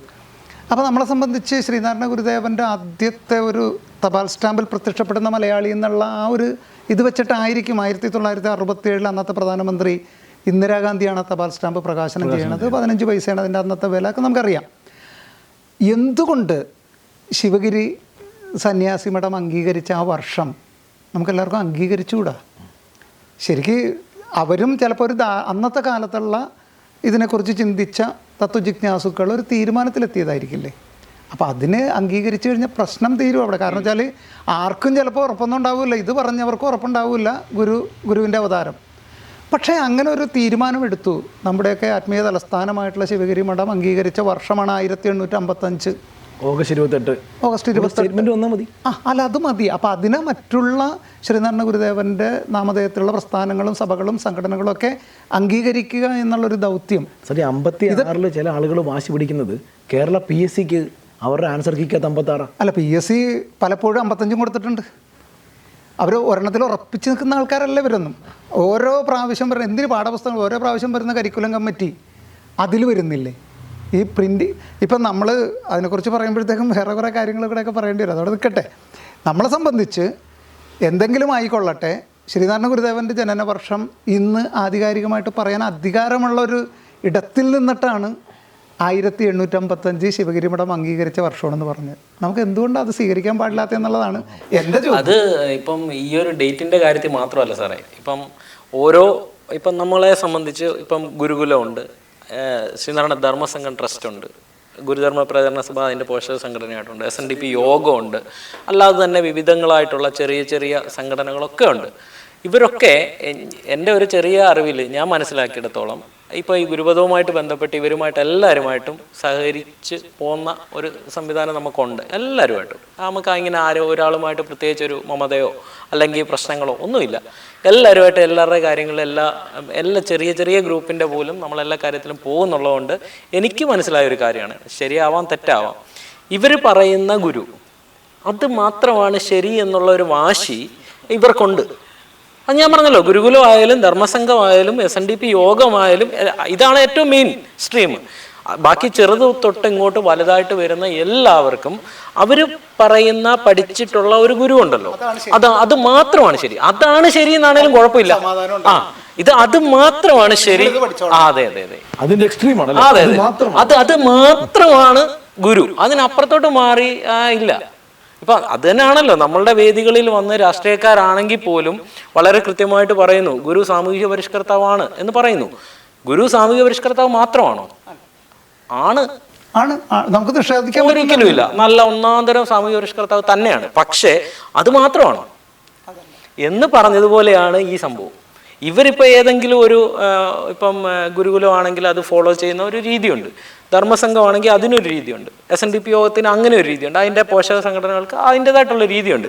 ആ രീതിയിൽ പറഞ്ഞു വെച്ചേക്കുന്ന ഗുരു മാത്രമാണ് യഥാർത്ഥ ഗുരു. അതിനപ്പുറത്തോട്ട് മറ്റേ ആൾ പറയുന്ന ഗുരുവിനെ അംഗീകരിക്കണില്ല. പക്ഷെ ഇതെല്ലാം കൂടെ ചേർന്ന ഒരു ഗുരു അല്ലേ ഗുരു? തീർച്ചയായിട്ടും അതല്ലേ, അവിടെയല്ലേ നമ്മൾ എത്തേണ്ടത്. അല്ല, ശ്രീനാരായണ ഗുരുദേവൻ ആരും അങ്ങനെ വിമർശിക്കുന്നില്ല, പക്ഷെ ഏതെങ്കിലും ഒരു കോണിൽ നിന്ന് അംഗീകരിക്കുന്നുണ്ട്. അത് അവരുടെ ശരി വെച്ചിട്ടാണ്. പക്ഷെ ഇത് അപ്പുറത്തുള്ളവന്റെ ശരിയാണെന്നുള്ളൊരു മാനസിക നിലയിലേക്ക് ഉയർന്നാൽ ഈ പ്രശ്നം ഇവിടെ തീരും. ഏത് രീതിയിലും കാണാൻ പറ്റും. അതാണ് ശ്രീനാരായണ ഗുരുദേവൻ, എന്തിനും വഴങ്ങും. ശ്രീനാരായണ അത് ഇപ്പൊ ദൈവദശകത്തെ കുറിച്ച് നമ്മൾ പറഞ്ഞു, മിനിമം നമ്മൾ ദൈവദശകം ചൊല്ലുന്നു. ഞാൻ പറയുന്നത് ദൈവദശകം കൃത്യമായിട്ട് പഠിക്കാൻ പറ്റിയാൽ അത് മതി. അതിൻ്റെ ഉള്ളിലുള്ള ആഴപ്പരപ്പ്. കാരണം ഇത്രയും ഈ ഒരു നൂറ്റാണ്ട് മുഴുവനും ഇതിനെ വ്യാഖ്യാനിച്ചിട്ടുള്ളവർ ചില്ലറക്കാരല്ല. എല്ലാവരും ഒന്നിനൊന്നും മികവുറ്റവരാ. എന്നിട്ട് അവർക്ക് വ്യാഖ്യാനിച്ച് തീർക്കാൻ പറ്റിയില്ലെങ്കിൽ ദൈവദശകത്തിന്റെ മാഹാത്മ്യം നമ്മൾക്ക് ചിന്തിക്കാവുന്നല്ലേ ഉള്ളൂ. ഏത് ലെവലിൽ പുന്നശ്ശേരി നമ്പി നീലകണ്ഠ ശർമ്മ ഇതിങ്ങനെ കേട്ട് ശിവഗിരിയിൽ നിന്നിട്ടൊരു ചോദ്യമുണ്ട്, ആരാണ് ഇത്ര ഗഹനമായ ഈ വരികൾ?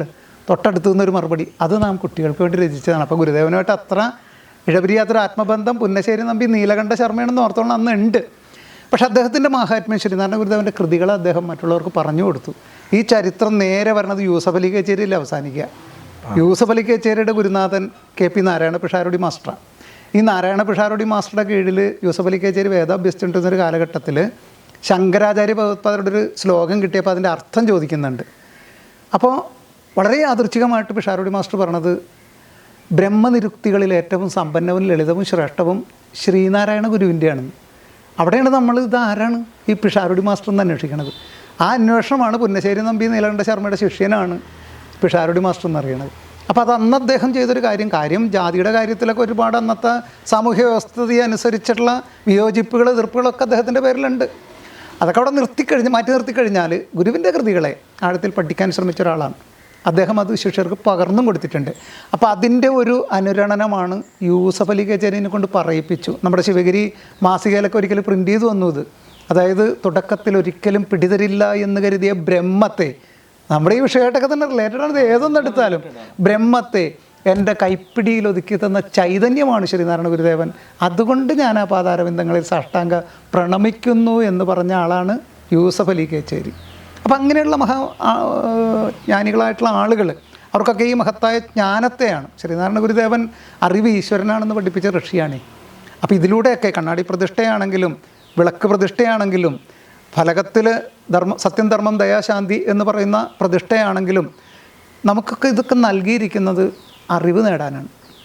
എന്തറിവാണ് നേടേണ്ടത്? എന്താണ് പരമമായിട്ട് നേടേണ്ട അറിവ്? ഞാനീ നേരത്തെ പറഞ്ഞ ഞാൻ ആരാണെന്ന് അറിഞ്ഞാൽ സകല പ്രശ്നവും തീരും. ഒരു ജാതിയും മതവും ചോദിച്ചിട്ടുള്ള ആക്രമണം ഇവിടെ സംഘടിപ്പിക്കാൻ ആർക്കും സാധ്യമല്ല. കാരണം ഗുരുവിൻ്റെ പ്രബുദ്ധതയാർന്ന വിദ്യാഭ്യാസത്തിൻ്റെ പ്രാധാന്യം ഇവിടെയുണ്ട്. കാരണം ഇന്ന് മതഭീകരവാദത്തിൻ്റെയും മതതീവ്രവാദത്തിൻ്റെയും മയക്കുമരുന്നിൻ്റെയൊക്കെ വിപണനമൊക്കെ ഇട്ട് ബന്ധപ്പെട്ട് നിൽക്കുന്നവരാരും മോശക്കാരല്ല. ഒന്നാം തരം ഡിഗ്രിയും ബിരുദവും ബിരുദാനന്തര ബിരുദമുള്ളവരാണ്. അപ്പോൾ വിദ്യാഭ്യാസം ഒരിക്കലും നല്ല സംസ്കാരത്തിൻ്റെ ഒരു മുഖമുദ്രയാണോ എന്ന് ചോദിച്ചാൽ അല്ല എന്ന് പറയേണ്ടി വരും. അപ്പോൾ അവിടെ എങ്ങനെയുള്ള വിദ്യാഭ്യാസം ഉണ്ടാകണം? പ്രബുദ്ധമായ വിദ്യാഭ്യാസം കരഗതമാകണം. ധർമാധിഷ്ഠിതമായ ആത്മീയതയുടെ അടിത്തറയിൽ ഭൗതിക ജീവിതം ചിട്ടപ്പെടുത്തുന്നവർ തന്നെയാണ് ഇവരൊക്കെ. കാരണം അവർക്കുണ്ട്. പക്ഷേ ആ ആത്മീയതയിൽ വെള്ളം ചേർക്കരുത്, കളങ്കം വരരുത്.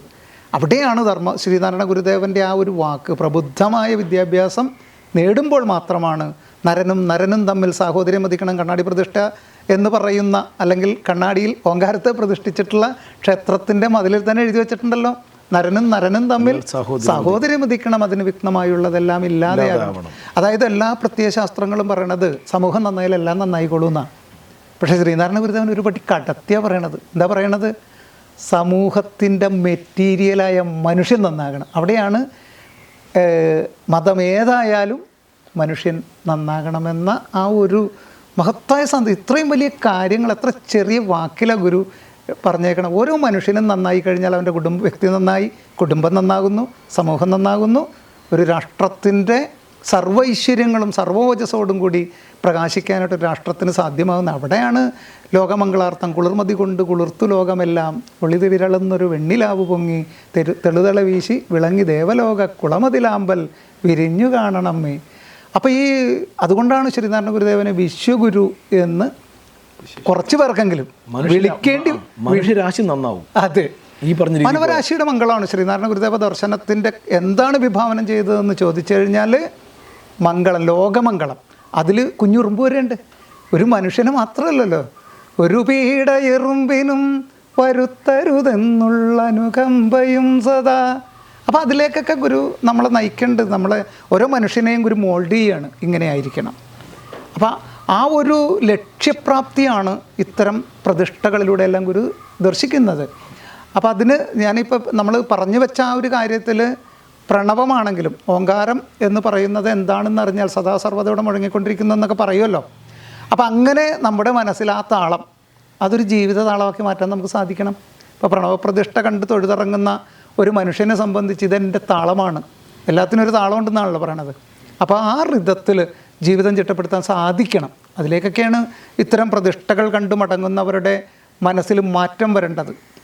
ഇപ്പോൾ പറയുന്നുണ്ടല്ലോ, കാമം മുൻപായി മുളയ്ക്കും കളമുളകളറുത്തുൾ നിലത്തൻപുവിത്തിട്ട് ഈ ഭക്തി പൊടിപ്പിൻ പൈർകതിർ വരുമാറാകണേ താരകാരെ ഇവിടെ രസം എന്ന് വെച്ചാൽ ഗുരുദേവൻ പുരാണത്തെയും ഇതിഹാസത്തെയും ഒക്കെ ചേർത്ത് വെച്ചിട്ട് പറയേണ്ട കാര്യമാണ് പറഞ്ഞു പോണത്.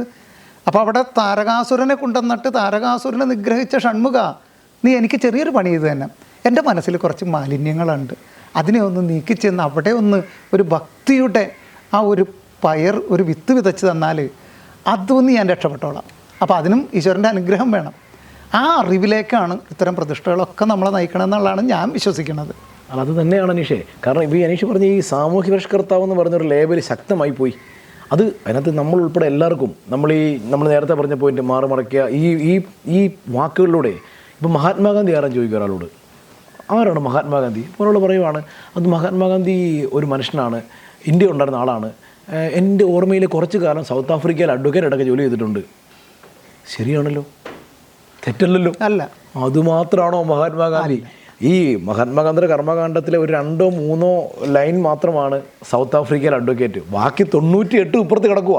നമ്മൾ ഈ ഗുരുവിൻ്റെ ഈ 98 ഇപ്പുറത്തിട്ടിട്ടാണ് പരിഷ്കർത്താവ്, ഈ 2%.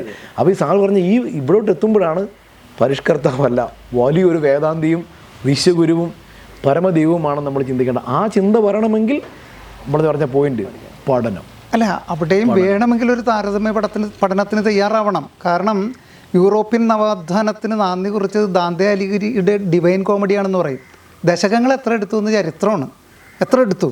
പക്ഷേ വെറും നിസാരം ഈ ഒരു നൂറ്റാണ്ട് കൊണ്ട് മലയാള മണ്ണിൽ മാറ്റത്തിൻ്റെ മഹാപ്രവാഹം തീർത്ത ദർശനമാണ്. സാമൂഹ്യ പരിഷ്കർത്താവാണെങ്കിൽ അങ്ങനെ തന്നെ അതിന് സാധിച്ച ഋഷിയാണത്. സാധാരണക്കാർക്ക് സാധ്യമല്ലെന്ന് മനസ്സിലാക്കാൻ സാധാരണ കോമൺ സെൻസ് ഉള്ളവർക്ക് മനസ്സിലാവും.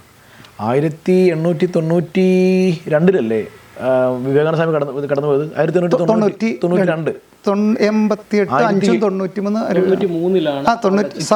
ചിക്കാഗോയിൽ. അതിനൊരു വർഷം മുമ്പാണ്. അപ്പോൾ 1892 1902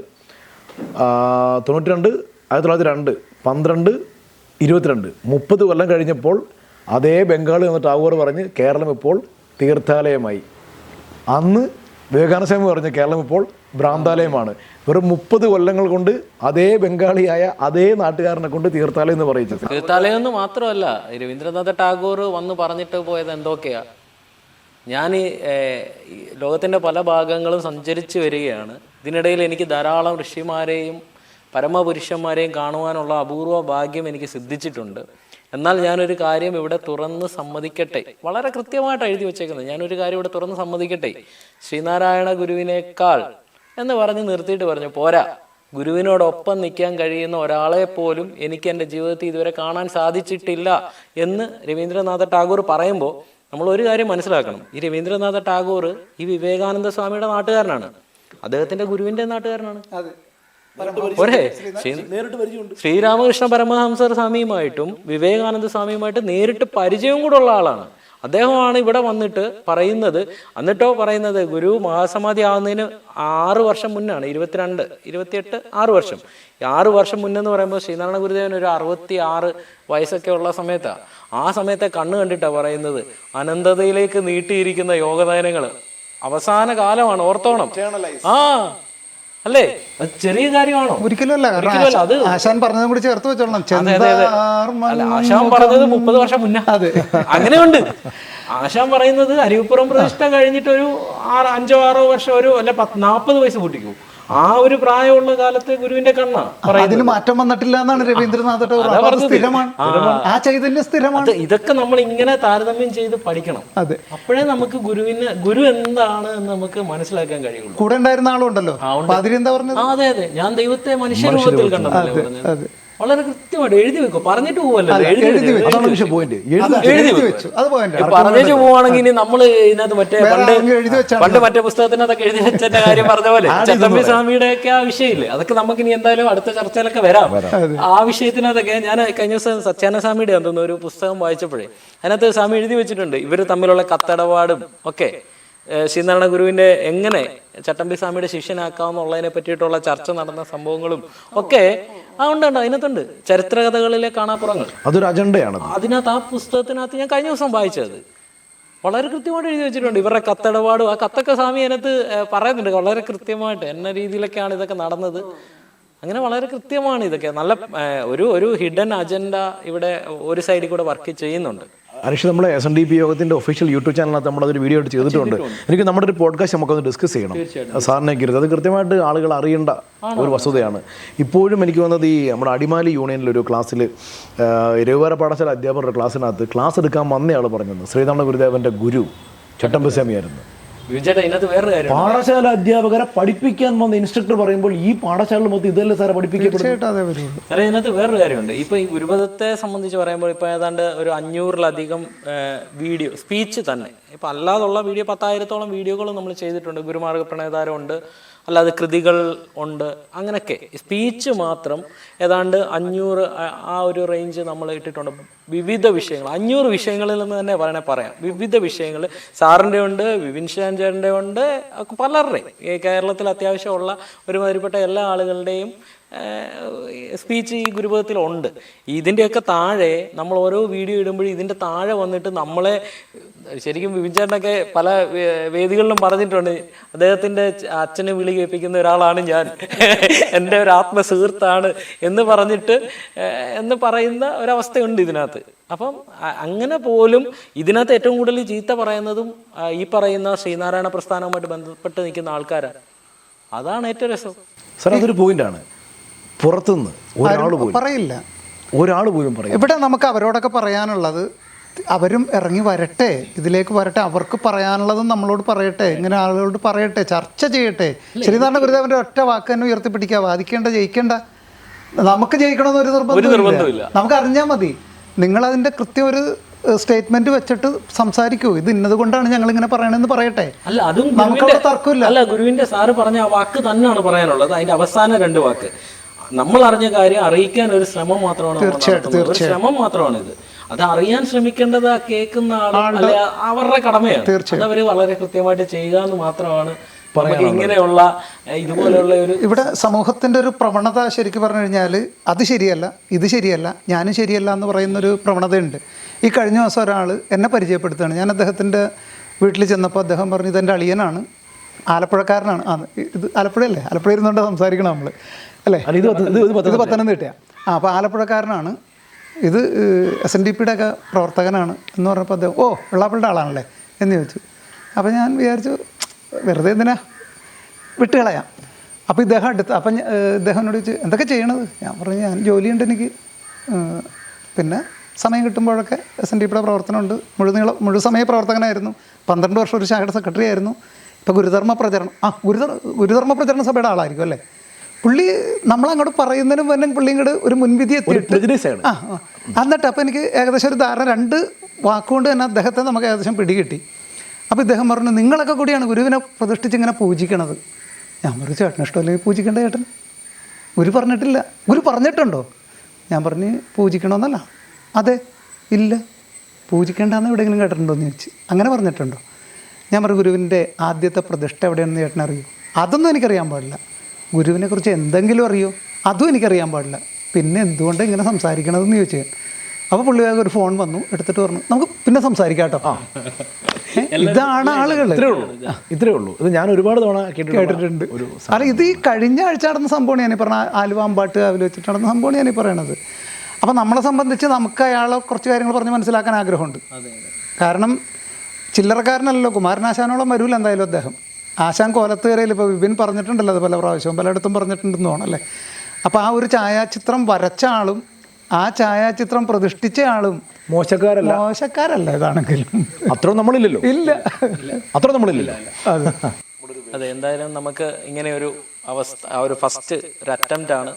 അപ്പം എന്തായാലും ഏകദേശമൊക്കെ നമ്മളതിൻ്റെ ഒരു തീരത്ത് എത്തി.